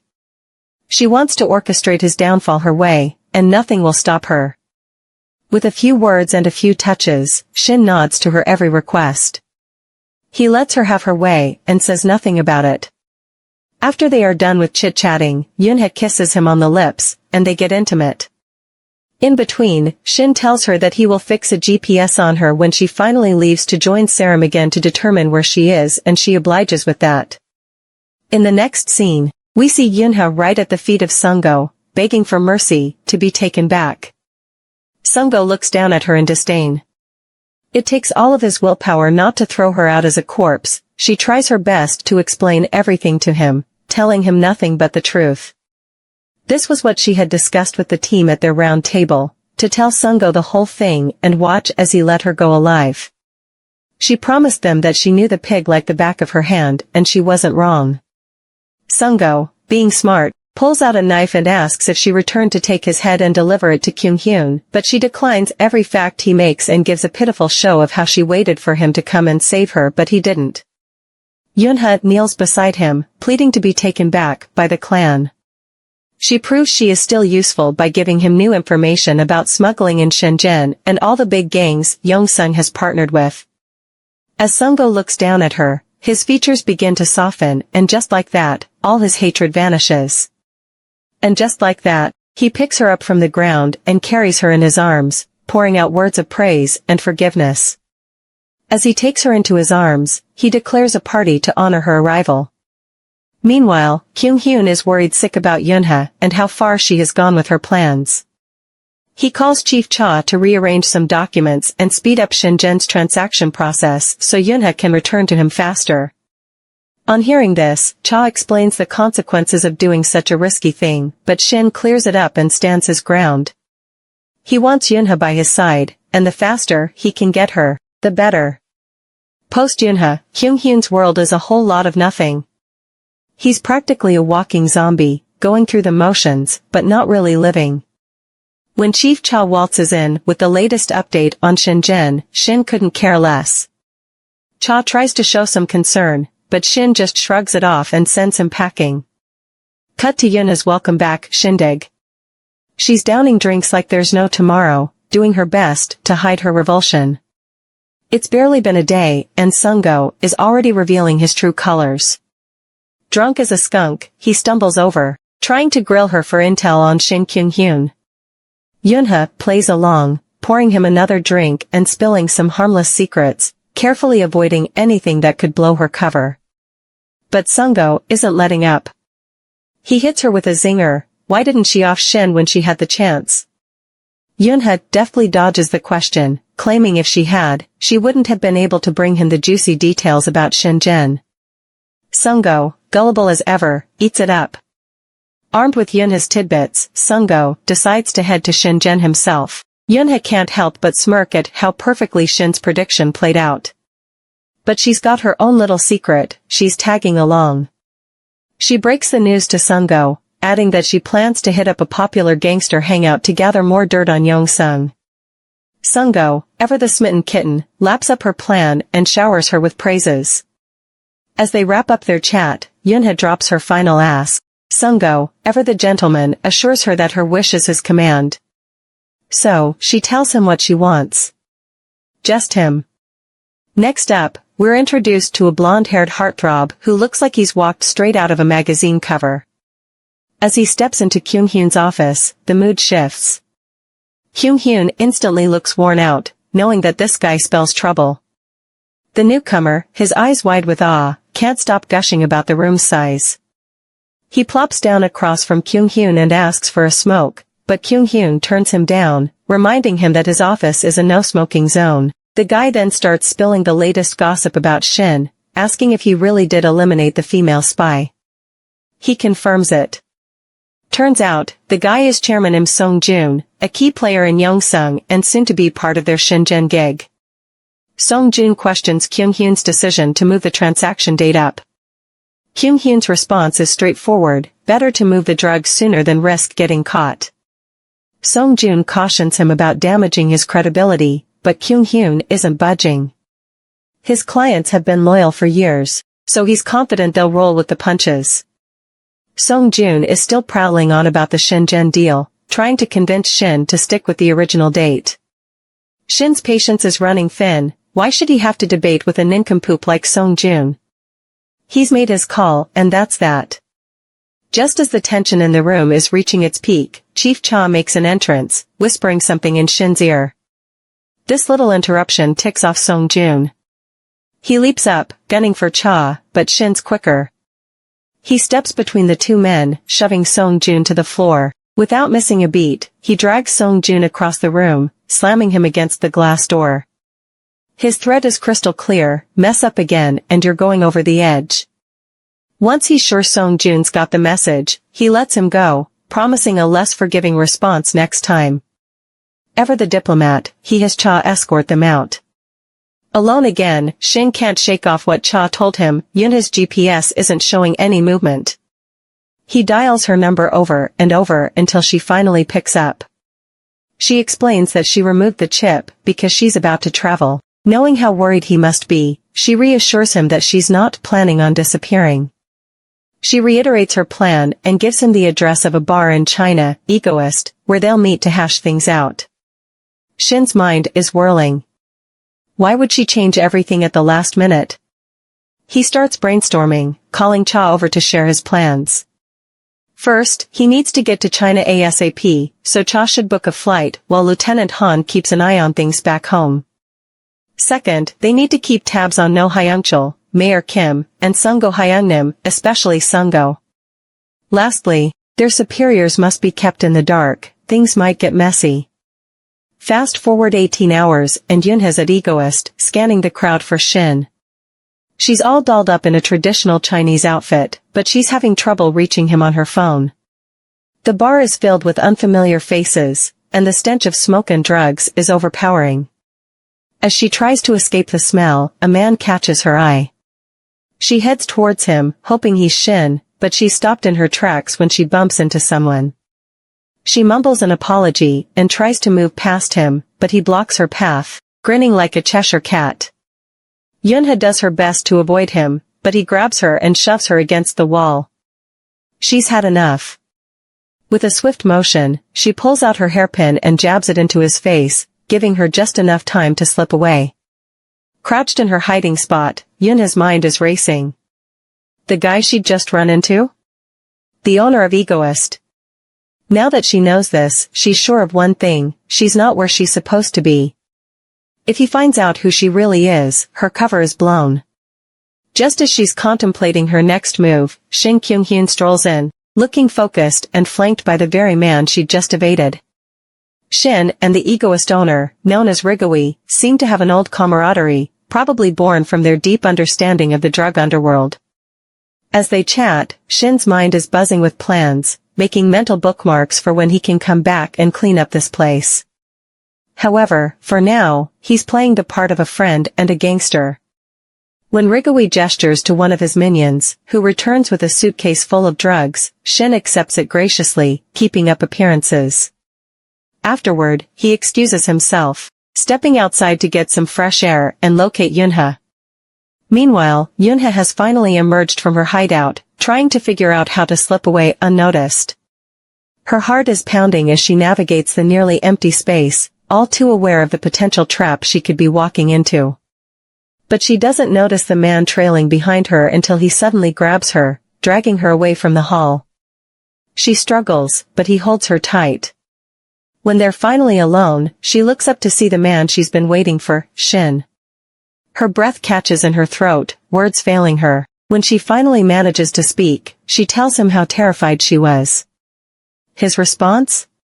He silences her with a kiss. Then, he slumps against her, holding her tightly, regret etched on his face. She reassures him, explaining that it was her choice to seek revenge on her terms. Shin is overwhelmed by his concern for her, admitting that he had to fight through a crowd of men to reach her. He confesses how much he cares about her and the lengths he'd go to ensure her happiness. But their moment is short-lived. Outside, danger is looming. Young Pal is desperately trying to reach Eunha, but she's not picking up. Nonetheless, he leaves a voicemail, warning her that Sungo will be at Egoist tonight. The game is far from over. Next, we find Eunha enjoying a casual outing with Kyunhyung. She's relishing her meal and playfully encourages Kyunhyung to eat more. She believes he's been shedding weight due to the mounting stress. He indulges her, tasting a bit of her burger, but his real delight is simply watching her enjoy her food. As they converse, Kyunhyung delves into his familiar narrative about his profound love for her. She listens attentively, yet harbors a sense that something feels slightly amiss. Teasingly, she inquires if he's been consuming any hard drugs. To her astonishment, he admits that he has it's a necessity to keep himself awake for the imminent 39 hours. The discussion takes a turn from culinary delights to strategic planning. Kyunhyun inquires about Sunggo's location, curious if Eunha has maintained contact. He encourages her to reveal her plans so he can assist where needed. She does, disclosing her intention to steal the goods during Sunggo's trade with Yong-sung, followed by a swift escape to the closest safe house. She hesitates, and Kyunhyun steps in to complete the picture, making the entire plan sound effortlessly straightforward. She'll snatch the goods, Sunggo will reach out to him, he'll arrive with the police, discreetly arrest Sunggo, and allow Eunha the final say by pulling the trigger. Sounds like a walk in the park, doesn't it? Post-dinner, Eunha and Kyunhyun set out, seeking a taxi to transport them to their temporary lodging. During their walk, Kyunhyun attempts to connect with his team back in Korea via his mobile phone, but to no avail. He eventually gives up, opting instead to stand by the roadside to hail a taxi. Almost as if summoned, a car pulls over. Being the perfect gentleman, Kyunhyun opens the car door for Eunha and then takes a moment to answer a call from Lieutenant Han. However, when the car door swings open again, it reveals an unwelcome surprise: 3 men, one of them being the troublesome director Song Joon, his blonde hair reflecting the light. Sensing the imminent threat, Kyunhyun instructs Eunha to flee. She needs no further prompting, sprinting away while Kyunhyun grapples with the adversaries. As she runs, she realizes she cannot simply desert him. Swiftly devising a plan, she commandeers a bus, drives it towards the ensuing battle, and beckons Kyunhyun to climb aboard. But her sudden reappearance catches him off guard. Before he can react, seizes her, pressing a knife against her throat. Eunha does her best to keep her cool, repeating a mantra in her head: "I'm going to be okay. I'm going to get out of this alive." Is she convinced? Maybe. But the repetition helps. She's also keeping track of her captors, 5 in total, and trying to figure out where she might be. It smells like oil and machinery, she's guessing a factory. While she's plotting her escape, a group of men hauls in Kyunhyun and dumps him next to her. A bit of a squabble breaks out among the men, giving Eunha some valuable intel about their upcoming drug deal. Once the dust settles, Director Song Joon steps forward, introducing himself to Eunha, who hasn't stopped hurling insults at him. She continues to ruffle his feathers until Kyunhyun intervenes, telling him to knock it off.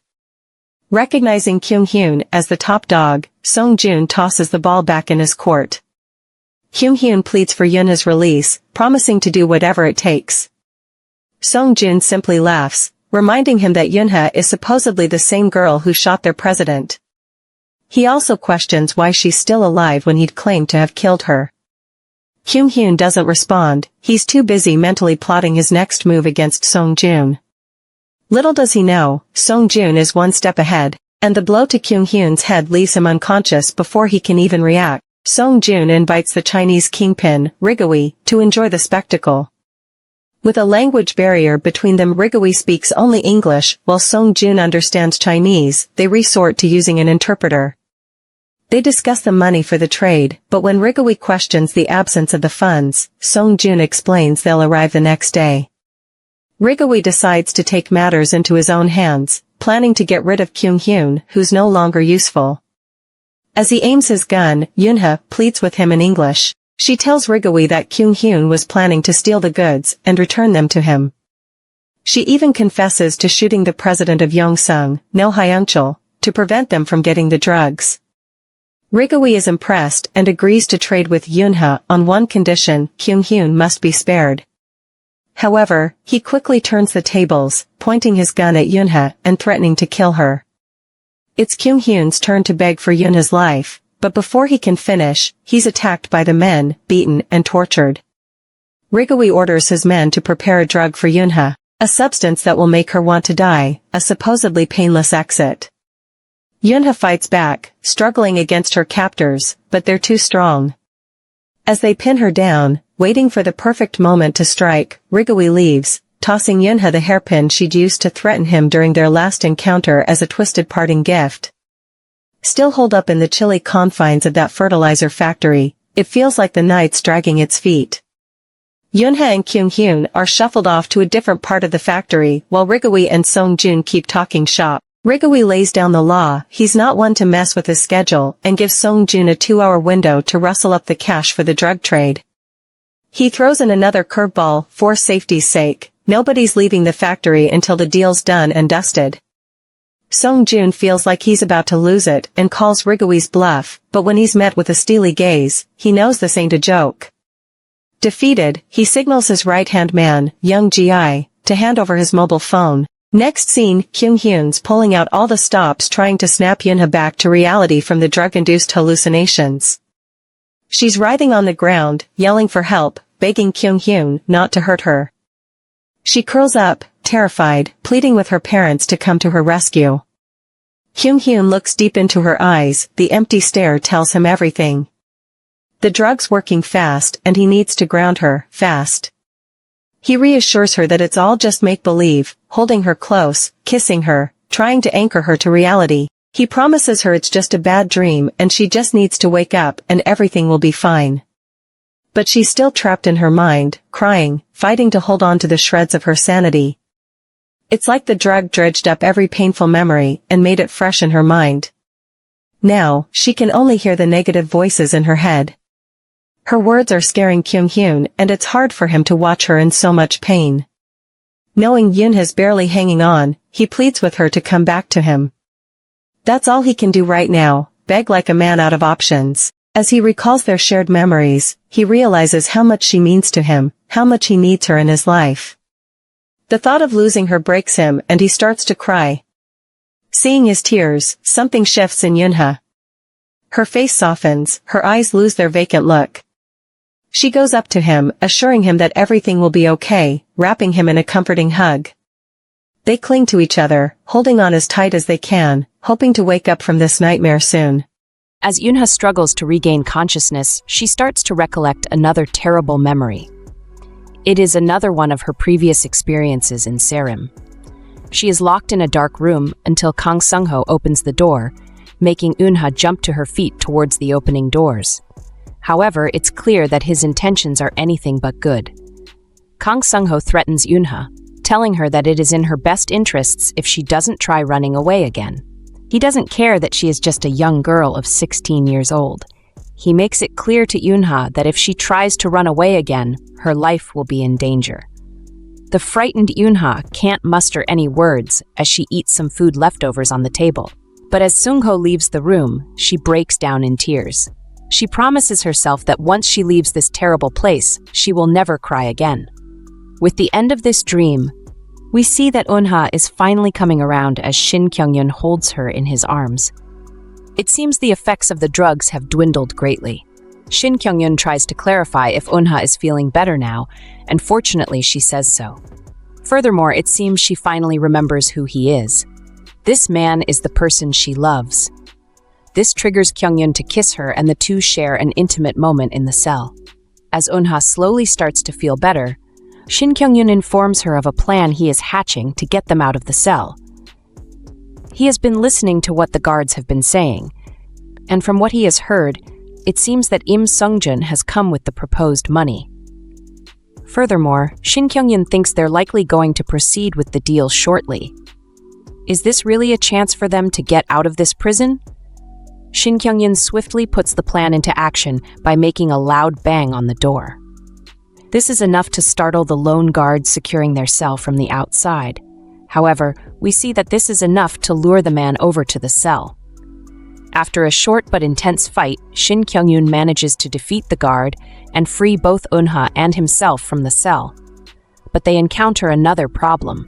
The door leading to their cell is locked shut.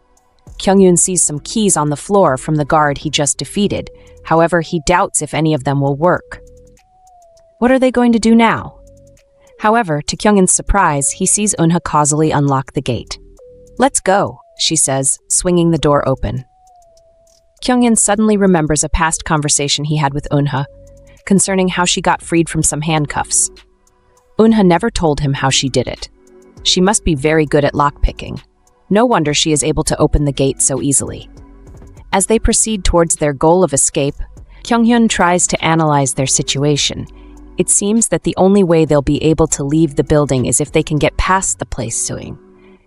Im Sungjun and Lee Gahui will have their meeting, but Shin Kyunghyun isn't too concerned about Im Sungjun and his men, but rather it's Lee Gahui that bothers him. But Kyunghyun suddenly turns to Eunha at that moment, causing her to worry. However, it seems that Shin Kyunghyun just wants to hold hands with her as they walk up the stairs.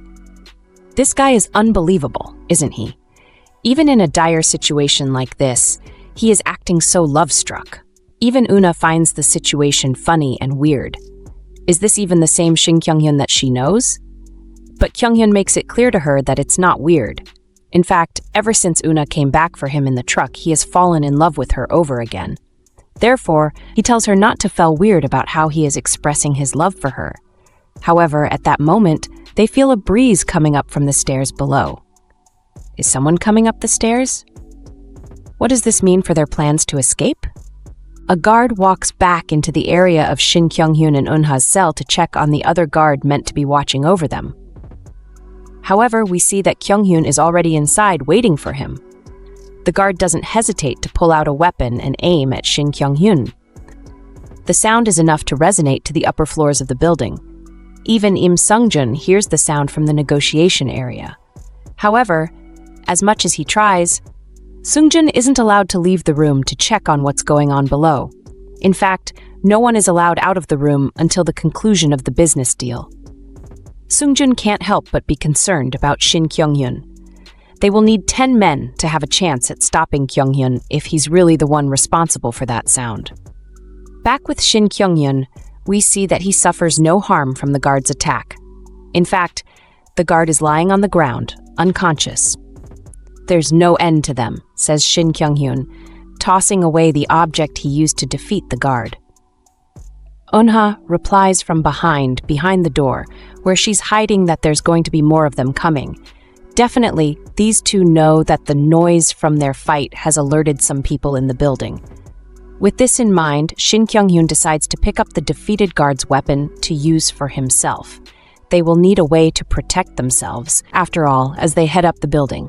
Unfortunately, there's no other way to escape than to go up. Or so Shin Kyunghyun thinks. Here they come. Let's go. Just as he is about to charge out of the room to confront their potential enemies, Eunha tells him to wait and give her a moment.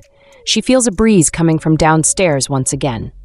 Only this time, she's not mistaken and knows exactly what this is. Eunha thinks that there's something hidden in the lower level of the building, like an emergency exit of some sort. Despite a bit of concern, Shin Kyunghyun trusts Eunha enough to suggest they go down and have a look, and they really don't have a lot of time either. Their captors are already at the door. As the two make their way down, Eunha feels a change in the air. This allows her to spot the exit. It's a sewage pipe that leads outside the building. However, they are really running out of time. Their enemies are swiftly honing in on their location. What's more is they need to crawl through the sewage pipe one at a time to be able to escape. Eunha turns to tell Kyunghyun of her discovery, but to her shock, she only gets a glimpse of his face before he shuts the door on her. "What are you doing?" exclaims Eunha in disbelief, staring at Shin Kyunghyun through the bars of the cell door, but he doesn't give her a reply. Instead, Kyunghyun hands Eunha the weapon he took from the guard, telling her that the next time she sees Kang Sung-ho, she should use it to hurt him. But that isn't what Eunha is concerned about. Does Kyunghyun intend to make her leave without him? "They'll catch up with us quickly if we move together. I'll follow after you soon," Shin Kyunghyun says as a reply. This is an answer that leaves Eunha devastated. She doesn't want to leave without him. But as we see, the enemies have caught up to them. They're running out of time. Kyunghyun reiterates that Eunha should leave and make Kang Sung-ho pay for what he did to her in the past. Even as much as Eunha doesn't want to, she eventually gives in to Shin Kyunghyun's request to leave him behind. But Kyunghyun makes a promise to her that he will survive and come back to her. In fact, he promises to take her on a movie date as soon as this entire ordeal is over. While Kyunhyun confronts the goons, we see that Eunha has actually gotten to the other end of the sewage pipe, forcing her way out into the water below. We see that Eunha isn't taking the situation well. She can't help but think about her life. Every single time she has had to run away while her loved ones get hurt, she always has to run away and be alone in her crazy life. However, she feels this time is different. Kang Sung-ho, the man that ruined her life, will definitely be expecting her. She hears the sound of a boat leaving shore. Definitely, she now knows the direction of the port.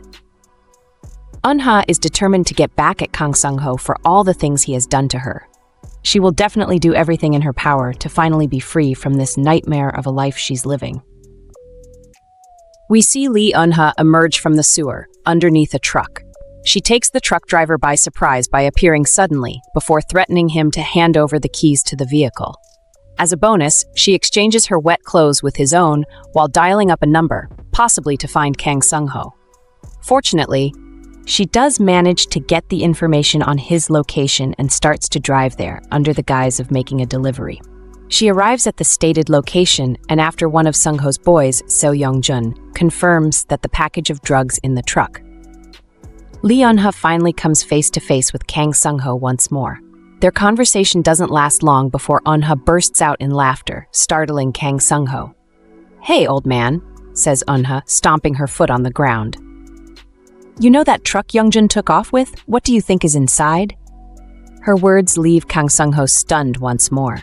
However, Eunha continues to talk, even giving him options as to what he thinks is contained in the truck.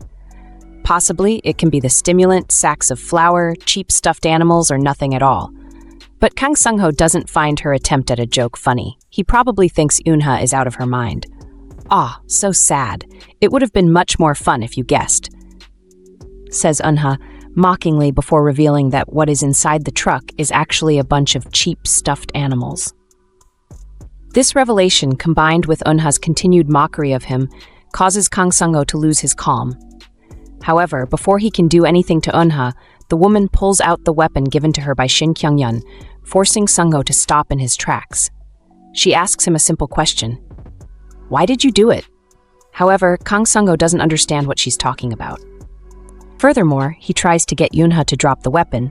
His attempt fails as Eunha inflicts considerable damage to his leg. She warns him that her next attempt will lead to his demise if he's not careful. Kang Sung-ho groans in pain from the damage Lee Eunha has inflicted on him. He asks her what she wants from him. Why is Lee Eunha doing this to him? "You haven't even given me an answer yet," replies Lee Eunha, unmoved by the older man's pain. However, Sung-ho is still very much confused as to what Eunha is asking him about. "Explain so I can understand," he exclaims. Despite some hesitation, Eunha asks him once more why he did what he did. At first, Kang Sung-ho isn't able to understand anything, but he suddenly realizes something. Could Lee Eunha be talking about her parents? Is she doing this to him because of what he did to her parents? Eunha is amused that Kang Sung-ho thinks this is the reason behind her actions.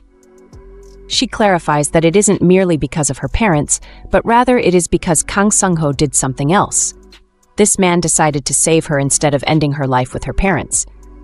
But Kang Sung-ho clearly doesn't think much of that incident at all, which prompts Eunha to inflict more pain on him, unintentionally making the old man kneel before her. Eunha can barely restrain herself. How cruel is Sung-ho to say that? If he didn't think much of that situation, then why did he let her live? Was it merely so that she would become his slave forever? To beg for mercy at his feet? However, Kang Sung-ho insists that is not the case. He claims to have saved her and given her a new life. Eunha can't help but find his words hilarious. Their conversation ends with Eunha hurting the old man once more as he falls to the ground on his face. "Why don't you try begging for your life instead?" says Eunha, staring down at the man. Remarkably, there's no sign of fear in Kang Sung-ho's eyes as the armed Eunha steps closer to him. In fact, he starts to talk about Lee Eunha's father in a derogatory manner that enrages her to the point she hits him again. However, this is exactly the sort of opening Kang Sung-ho has been waiting for. "This is why you can't win against me," says Kang Sung-ho, laughing before he pulls Eunha by the leg, making her fall on the ground and lose her weapon. Kang Sung-ho uses this chance to restrain her, preventing her from making any moves. He makes a boast of himself and belittles Eunha. He's even giving her the opportunity to beg for forgiveness one more time before it's too late. However, Eunha finds an opening during his rant and presses against one of his wounds. This is enough to force Kang Sung-ho to let go of her as he screams in pain. Moreover, Eunha manages to reach her weapon again, but Kang Sung-ho is very confident that she can't do it. He's very sure that Eunha can't deliver the final blow to him. However, Eunha makes it clear to the old man that she isn't the same girl he thinks he knows before preparing for her final attack. However, that is when another problem arises for her. It seems that her weapon no longer has any ammunition. Kang Sung-ho knows this as well, and can't help but manage a smirk. How will Eunha go about this new rising problem now? We see Kang Sung-ho laughing joyously, unable to contain his delight at Eunha's failure. Eunha thinks on Shin Kyunhyung's words to her before she left him behind. Why doesn't anything ever go her way? She is so frustrated that she throws her weapon away. But as she steps towards Kang Sung-ho, she sees So Youngjin arriving. Kang Sung-ho is very delighted at the turn of events, lamenting how both Eunha and her father have similar luck. Indeed, So Youngjin's arrival is earlier than Eunha expected. Kang Sung-ho urges So Youngjin to deal the finishing blow to Eunha, who can't help but think that these may be her final moments. Notwithstanding, she is going to go through with her plans, even if Youngjin will also attack her. However, we see that So Youngjin isn't doing as Kang Sung-ho says. He seems to be caught in a state of indecision, which Eunha uses to her advantage to approach Sung-ho, who is now fearing for his life. Eunha isn't going to be a coward anymore. She's going to end this so she can finally turn over this terrible chapter of her life. However, before Eunha can deliver the final hit to Kang Sung-ho, a car stops close to them. It's the police, and they're here to arrest none other than Kang Sung-ho. It's revealed that the police were listening in on Kang Sung-ho and Eunha's conversation the whole time, and now they have more than enough incriminating evidence on the old man. What's more is that they also know about the drugs stored on his ship, worth approximately 5 billion won. As Sung-ho is taken into police custody, Eunha challenges So Youngjin. Is he trying to frame her for everything? But with a flashback to an event just 5 hours ago, we see that while Youngjin is trying to get through to Eunha to know her situation, he is apprehended by the police, led by Officer Han. Officer Han actually offers So Youngjin a way out of the whole ordeal with Kang Sung-ho. If he decides to help them catch Kang Sung-ho, she guarantees he will serve less time in jail. Despite So Youngjin not believing her, Officer Han tells him that he has no other choice. If he does try anything funny, then he will end up serving a long sentence behind bars with his boss, Kang Sung-ho. We see that Officer Han actually decided to take this initiative to apprehend Kang Sung-ho by using Youngjin, after a conversation on the phone with Shin Kyunhyung before his capture. But as the apprehended Youngjin is before Officer Han on his knees, he surprises her by asking of Eunha. He wants to know if she's okay. "Are you okay, Miss Lee? Are you hurt anywhere? You've been through so much," says Officer Han, approaching the surprised Eunha. Eunha doesn't understand why Officer Han is here. How could the officer have known her whereabouts? This can only be the case if Shin Kyunhyung told Officer Han where to find her. But that could also mean something bad happened to Shin Kyunhyung, doesn't it? We see that Eunha can't help but fear for the worst. Even as Officer Han tries to calm her down, it is to no avail. "I left him behind. I was the only one that got out," Eunha manages to say in her state of anxiety. We see how devastated Eunha is upon hearing that Shin Kyunhyung is alone at that place, taking care of Im Sungjun and the others. She feels guilty as well, because didn't she leave him behind at that place all because of her desire to exact vengeance on Kang Sung-ho? Even now, as the grim chapter of her life is drawing to a close, Eunha feels heartbroken.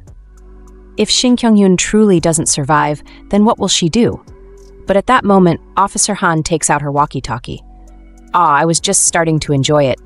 Officer Han, you can really be cruel at times. You could have just told her. You made her cry because you took too long." Shin Kyunhyung's voice suddenly speaks out from the transceiver. Eunha, overwhelmed with joy, snatches the device from Officer Han's grasp, desperate to hear from Kyunhyung. She's so anxious to hear from him that she forgets how to properly use the transceiver. In fact, Eunha tells Officer Han that she prefers to see him face to face than talk through the transceiver. Her wish is answered as Shin Kyunhyung appears from behind her. We see that Eunha is so happy that she starts to cry, embracing Shin Kyunhyung. Really, she had been fearing the worst. As the police go about the criminal scene, we see Shin Kyunhyung and Eunha sneak away behind one of the containers as they share an intense kiss. Eunha and Shin Kyunhyung continue their intimate show of love behind one of the containers until Kyunhyun says something. From now on, Kyunhyun wants Eunha to embrace him the same way she's doing at the moment, whenever they kiss. Eunha can't believe this man is able to joke around at this moment. Is he really able to joke after the intense day they've had? But Kyunhyun goes further to say that he would even jump back into that building filled with gangsters if it means he will see Eunha make another cute face at him. Is he really serious about that? Even Eunha can't believe what this man is saying. Yet, he seems very serious about his words. Notwithstanding, Eunha decides to change the topic. She wants to know how Shin Kyunhyun managed to escape from those criminals. It's not like he really beat all of them by himself. Did he? Yes and no, I guess, replies Shin Kyunhyun.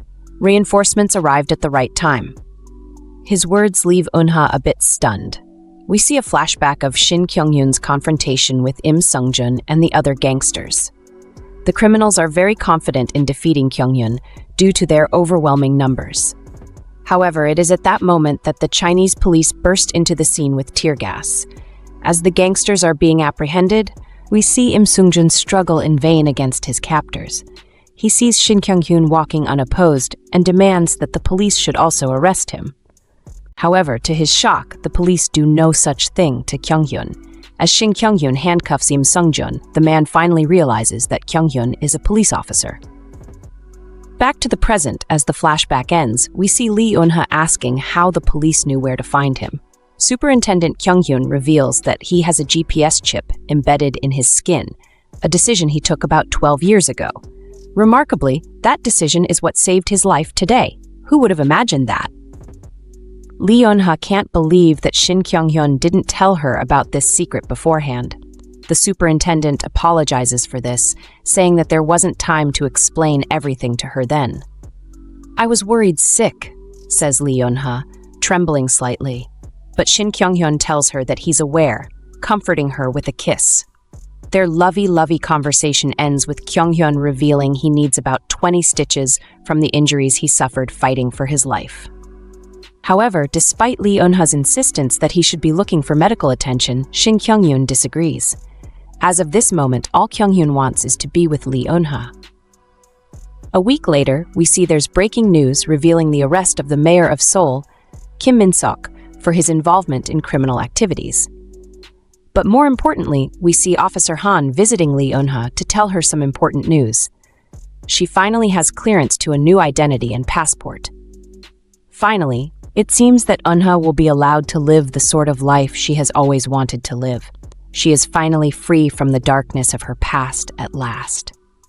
Officer Han tells Eunha that a car will be at her place within an hour's time that will take her to the airport for her flight back to Korea. You're not coming? Asks Eunha. Officer Han replies, saying she still has some work to get done in China, much to Eunha's slight disappointment. However, Eunha is grateful to Officer Han for how well she's taken care of her during her time in China. The officer asks if Eunha has any plans for when she arrives in Korea. However, we see that Eunha doesn't have anything in mind as of now. The two decide to step outside together, taking a moment to enjoy the nice weather. However, Eunha has something to ask Officer Han. She wants to know why the officer didn't immediately arrest Kang Sung-ho back at the port, when the police already had him cornered. Why did the officer wait until the very second before stepping in? Officer Han, at first speechless, finally musters enough courage to give her a reply. She says that she was caught between two minds on what to do. She reveals that part of her wanted Eunha to personally get revenge on Kang Sung-ho for all he's done to her. Before being a police officer, I am also a human being. I have feelings too, says Officer Han, suddenly placing a small item in Eunha's hand. She says it is a gift from Superintendent Shin Kyunhyung. Wow, he really likes me, doesn't he? Asks Eunha, unable to hide the huge smile on her face. However, she reveals to Officer Han her uncertainty as to whether she can truly be happy with Shin Kyunhyun. Even though she agrees with the officer about her sincere love for Kyunhyun, Eunha can't fathom being in a relationship with Kyunhyun because of how crazy her life has been until recently. Even despite the fact she's free from her old lifestyle, Eunha feels like an outcast in the world. Honestly, she feels like her future is very uncertain. She apologizes to Officer Han for the rant, telling the woman to help her thank Shin Kyunhyun for the gift. However, before she can leave, Officer Han grabs her hands once more. Everyone belongs somewhere in this world, says Officer Han. She encourages Eunha to strive to be happy, regardless of how uncertain things around her may seem. Furthermore, Officer Han remembers something that the Kyunhyun told her to tell Eunha. Apparently, if she doesn't want the gift, Eunha can throw it away if that's what she really wants to do. The gift is actually an automatic unlock key for a car in the parking lot area of her building. It's not even a new car, and it's grubby. Is this really what Shin Kyunhyun is giving her as a gift? Does he actually expect her to drive around in something like that? But as she approaches the car and unlocks the door, she hears the radio broadcast of some breaking news. Shockingly, it seems that Kang Sung-ho is missing from the transport vehicle meant to take him to Korea. In fact, they believe he has escaped. But remarkably, we discover that the old man is within the grubby car that Shin Kyunhyun gave as a gift to Eunha. Kang Sung-ho begs for mercy from Eunha, telling her not to trust Shin Kyunhyun. He even goes as far as to ask for a fresh start with Eunha. Everything suddenly starts to make sense to Eunha as she sees Officer Han bow at her. She also remembers Shin Kyunghyun's words about helping her get revenge on Kang Sung-ho. Kang Sung-ho continues to beg for mercy and tries to persuade Eunha to save him, but all his pleas are in vain. She shuts the car door despite his cries and sits on the boot of the grubby car, lighting a stick while contemplating if she should finally give up this habit. We see that the car actually has a fuel leakage issue, as Eunha finally decides the first thing she'll do upon returning to Seoul. "I'm going to watch movies until I'm tired of them," she says, tossing the burning stick to the ground while walking away from the grubby car, except for the ones with a sad ending. In Manhattan, New York, we see Eunha sharing a drink with a client in a bar. Apparently, she's a lawyer now. However, this lawyer clearly doesn't know how to hold her drink very well, does she? This woman literally gulps the entire glass in one go, and now it seems she's trying to get close to her client on a more personal level, which leaves the man completely astonished. "I'm quite professional when it comes to work," says Eunha before adding, "Once I start working for you, it may seem like I'm cold and heartless." However, the man tells her there's no way he will think such a thing about her. Eunha says she hopes so too, explaining that some clients are very sensitive about relaying their personal information to her. However, Eunha insists that as a lawyer, she can only know the best move to make for her client's interest if they give her crucial information she can work with. Eunha's words clearly have a huge effect on her client, especially once she starts to talk about the tax evasion relating to some foreign accounts owned by the man's parents. Eunha sounds like a very competent legal advisor, doesn't she? We see a glimpse of Yongjun watching Eunha talk with her rich client. These two are working together to scam the man of his money. Eunha becoming a lawyer in such a short time is always going to be a story too good to be true, won't it? After meeting up with Yongjun again, everything sort of just fell into place. And now they're here, about to be overnight millionaires if this heist is a success. Under the fake name of Miss Hyun, it seems this rich client has successfully been deceived by Eunha. Their conversation is going well, until one of the waiters brings a drink to the table that Eunha hasn't ordered, called Manhattan. It seems it's a ploy by the client to try to get close to her.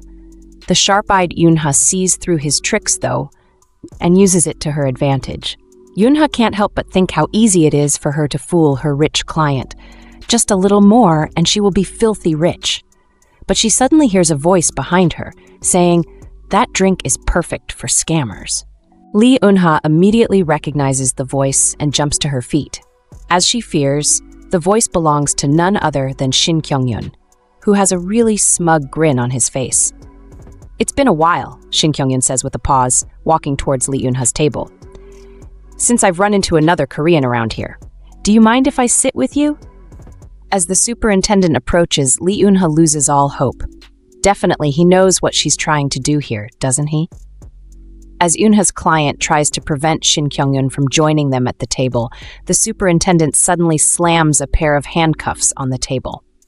He also reveals that he knows about the client's money laundering activities using foreign accounts. Although the client tries to deny this at first, Kyunghyun's threat is enough to scare him into submission as he walks away from the terrible. In the meantime, Eunha tries to look for So Youngjun. However, he is nowhere to be found. That coward has definitely run away at the mere sight of Shin Kyunhyun. Shin Kyunhyun finally has some time to talk to Eunha alone. The superintendent says that he had to take a month's break from work just to find her.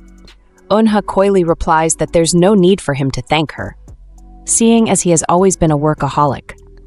Shin Kyunhyun asks Eunha the reason why she has been avoiding him since his offer of both of them living together. And when he finally thinks Eunha is going to settle down and get an apartment in Korea, she then decides to head to the United States. Shin Kyunhyun can't believe Eunha's decisions. "I mean, I don't know, I just don't like being pressured," Eunha says in reply. She also says she's not too attracted to men who just try to be nice to her. "You keep trying to give, and it's just tiring to keep receiving," Eunha says in addition. But with a scoff, Shin Kyun tells her to stop talking because she clearly doesn't mean anything she said. He knows that Eunha starts rambling terribly when she's trying to make up a lie. However, Shin Kyunhyun makes the conversation a bit more serious by asking whether Eunha is afraid that she will start liking him so much that she'll start trusting and depending on him. "So what if that's true?" asks Eunha in an attempt to dodge his question. Notwithstanding, Shin Kyunhyun is clearly not bothered by her answer. For him, nothing changes because he will still keep giving his all to Eunha until she changes her mind. Honestly, Shin Kyunhyun is willing to keep dating Eunha despite her uncertainties about their relationship until she changes her mind. Finally, Eunha accepts his offer, but she has some conditions. She doesn't want Shin Kyunhyun to be a workaholic because she doesn't want to keep worrying about the well-being of her boyfriend. Eunha also doesn't want Kyunhyun to smile at any other woman the way he smiles at her because she's a jealous type. Extremely jealous type, actually. But these are all conditions that Shin Kyunhyun is more than willing to comply with. All this man wants is for Eunha to stay with him for the rest of his lifetime. After they share a kiss, which Shin Kyunhyun imitates, Eunha says that she finds Kyunhyun weird because he still likes her, despite the number of times she has betrayed his trust. Shin Kyunhyun tells Eunha that he loves her, even if she runs away again. However, he jokingly informs Eunha that she's not going to get off the hook easily after catching her in the act of scamming someone. Eunha tries to bribe Kyunhyun with a kiss, but the superintendent says he will only consider it if she acts nice to him. The two cuddle, continuing their lovers' discussion. Isn't that such a cute scene? Shin Kyunhyun takes Eunha to a hotel room where they have some intimacy until the next day. They actually spend more time than Shin Kyunhyun requested when booking the suite. He actually wants to go sightseeing with Eunha while they're both still in New York. But Eunha says she's too tired to go out anymore, even though she initially wanted to do some shopping. Therefore, she actually prefers to stay in the hotel room for the rest of the day. Shin Kyunhyun doesn't mind that prospect either and offers to give Eunha a massage. Eunha can't help but be amazed with Kyunhyun. She knows how much bad she has done to him and how much she has tried to push him away with all the uncertainties in her life. However, through all those times, Shin Kyunhyun never once leaves her to fend for herself. As much as this man can, he always tries to be by herself. She knows that she has a fear of relying on people or even trusting others, and that may not change until the day she takes her last breath on Earth. However, for once, she feels that is okay. Shin Kyunghyun's love for her makes her feel good. Even if her present and future don't look so bright, she feels she will fare well as long as Shin Kyunhyun is by her side. As the superintendent police officer approaches her, she says that he will take responsibility if his massage ends up injuring her. However, Kyunhyun says that taking responsibility for her is one of the few things he always looks forward to. Superintendent Officer Shin Kyunhyun is giving a speech for the National Police Agency of Korea in honor of officers that took part in the successful apprehension of the various gangs and corrupt political leaders in the country. And guess what? Eunha is also in attendance, who can't stop thinking about how handsome Shin Kyunhyun looks in his uniform. Now that's a handsome man. Don't you think so too, mister? Eunha says, talking to an elderly man sitting beside her. The man asks if Eunha really thinks he's that handsome. She jokingly tells the man not to be jealous about another man's good looks. Eunha asks if the man isn't curious to know the kind of woman that Shin Kyunhyun is likely dating. However, the man easily deduces that Eunha is dating Shin Kyunhyun. He can tell simply from the fact that Shin Kyunhyun has been staring in their direction ever since Eunha's arrival. He's one smart old man, isn't he? However, he classifies Shin Kyunhyun as a rascal. It doesn't seem to hinder any negative feelings. And the old man looks eerily similar too, doesn't he?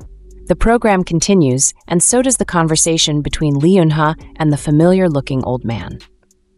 It seems they've both taken a mutual liking to each other. At that moment, Shin Kyunhyun is approaching and sees them talking. Even the superintendent officer is surprised. No wonder the old man looks so familiar, because he is actually Shin Kyunhyun's father.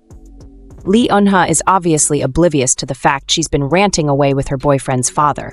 She'll be so embarrassed when she finds out, won't she? Shin Kyunhyun honestly doesn't mind the fact they're interacting, though.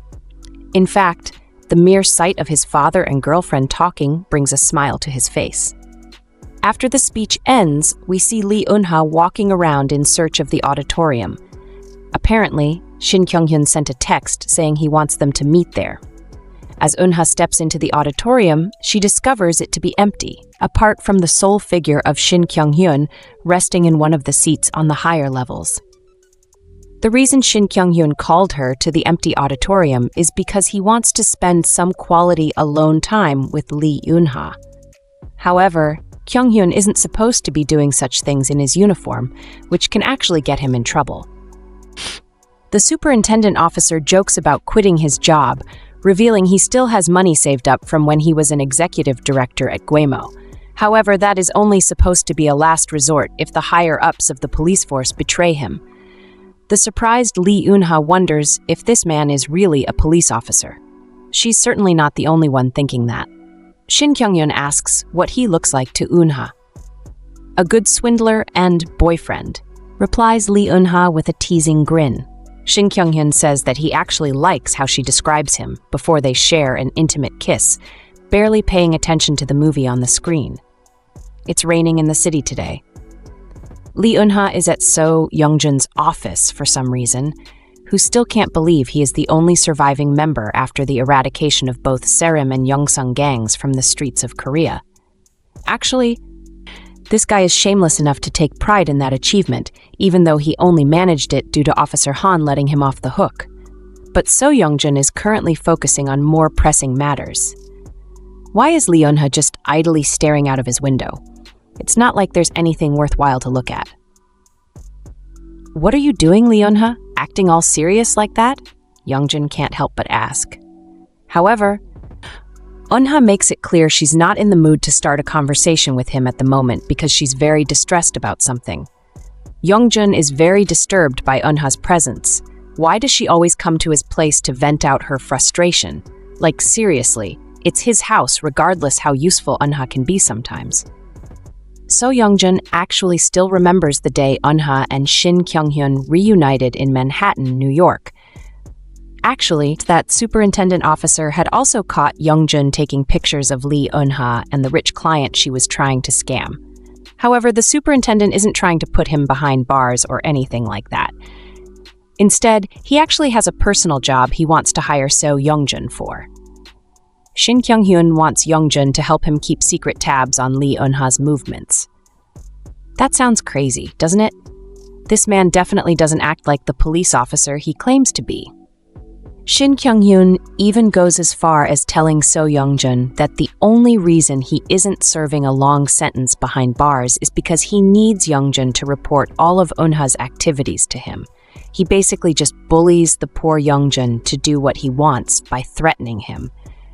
Youngjun wonders why Kyunghyun can't directly watch over Eunha by himself, but the superintendent tells him that Eunha doesn't like it when he does that. Then what makes this crazy cop think she will prefer being stalked by Youngjun? While So Youngjun bemoans his miserable situation, Lee Eunha picks through his fridge, criticizing him for not having any snacks or fruits. Apparently, there's a client coming over in a few moments.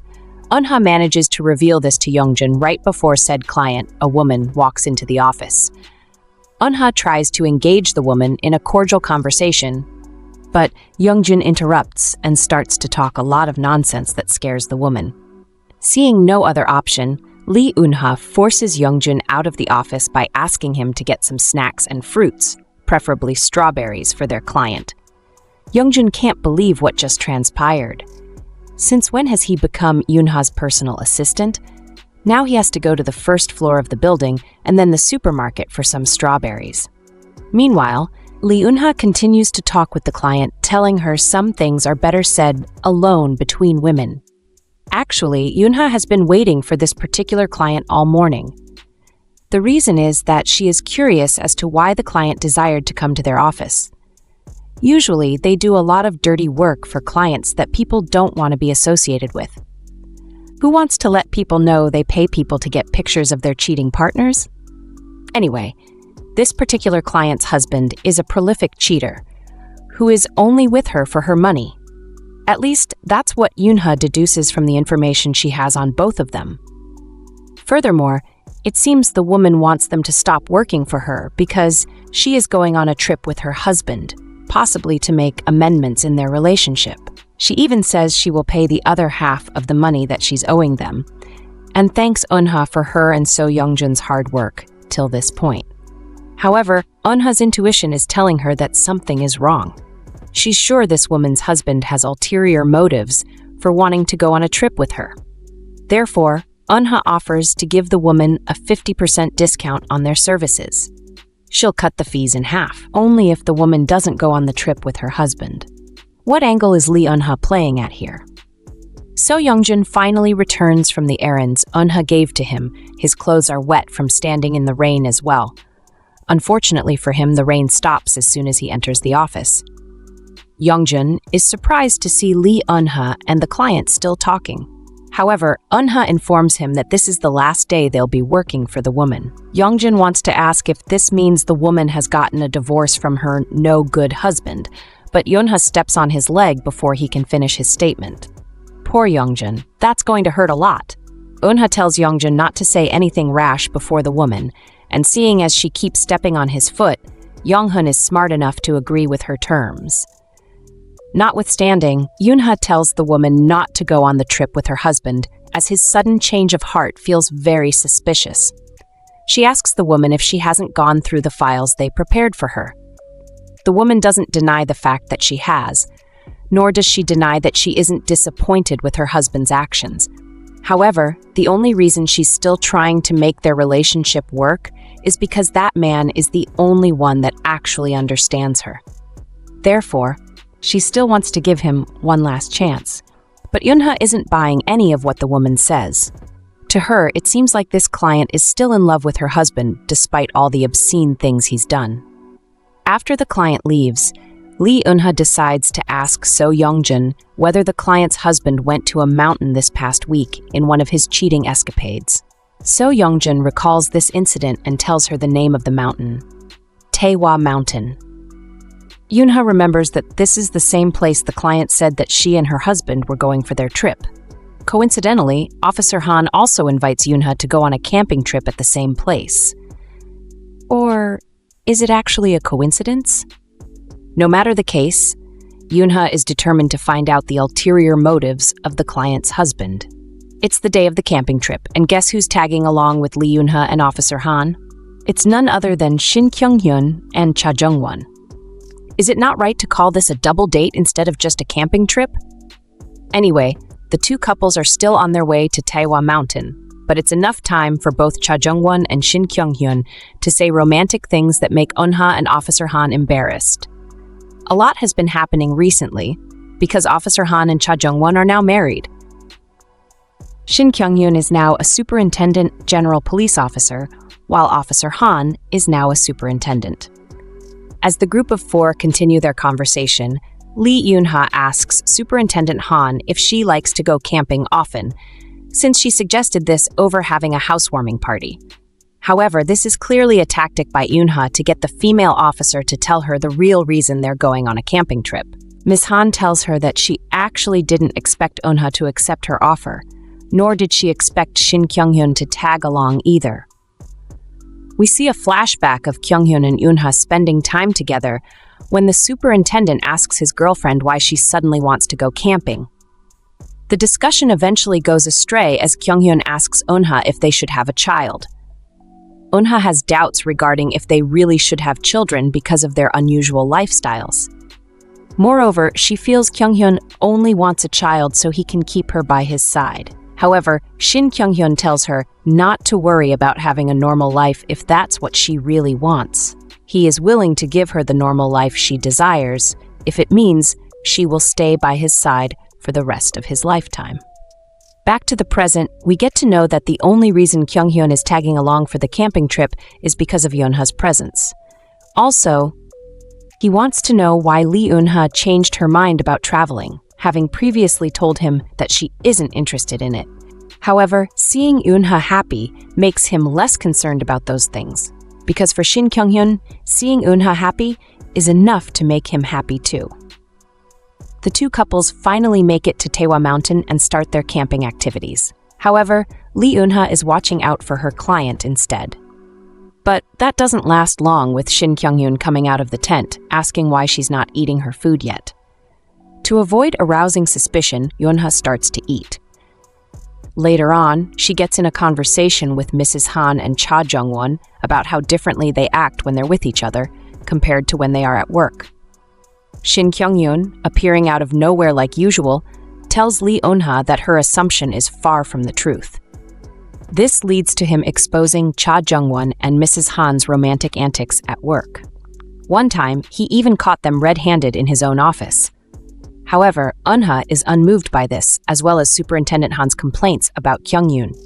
Really, she knows the sort of person he is, so she's not surprised at all. But in truth, this moment she's sharing with Mrs. Han, Jungwon and Kyunghyun makes Eunha feel delighted. She finally feels like she's living a normal life in a way. Later on, Eunha gets feedback from So Youngjun about what is happening with their client. Seems like Youngjun is watching them closely, and so far, nothing noteworthy is happening. However, she almost gets caught by Shin Kyunghyun, who asks what she's doing. Luckily, it seems like Eunha is able to avoid her boyfriend's suspicions for now. Instead, Shin Kyunghyun wants them to go for a walk together. Eunha agrees, seeing that Cha Jung-won and Mrs. Han also look like they want some alone time. As they go on their walk, Eunha is reminded of the first time Shin Kyunghyun asked her out on a date. Even more so, she remembers how Kyunghyun forcefully kissed her that day. As they remember that memorable day, the two share a kiss under the moonlight. Enjoying the drama so far? Comment Eunha below for part 4. Also, please don't forget to like, share, and subscribe. Until next time, ciao!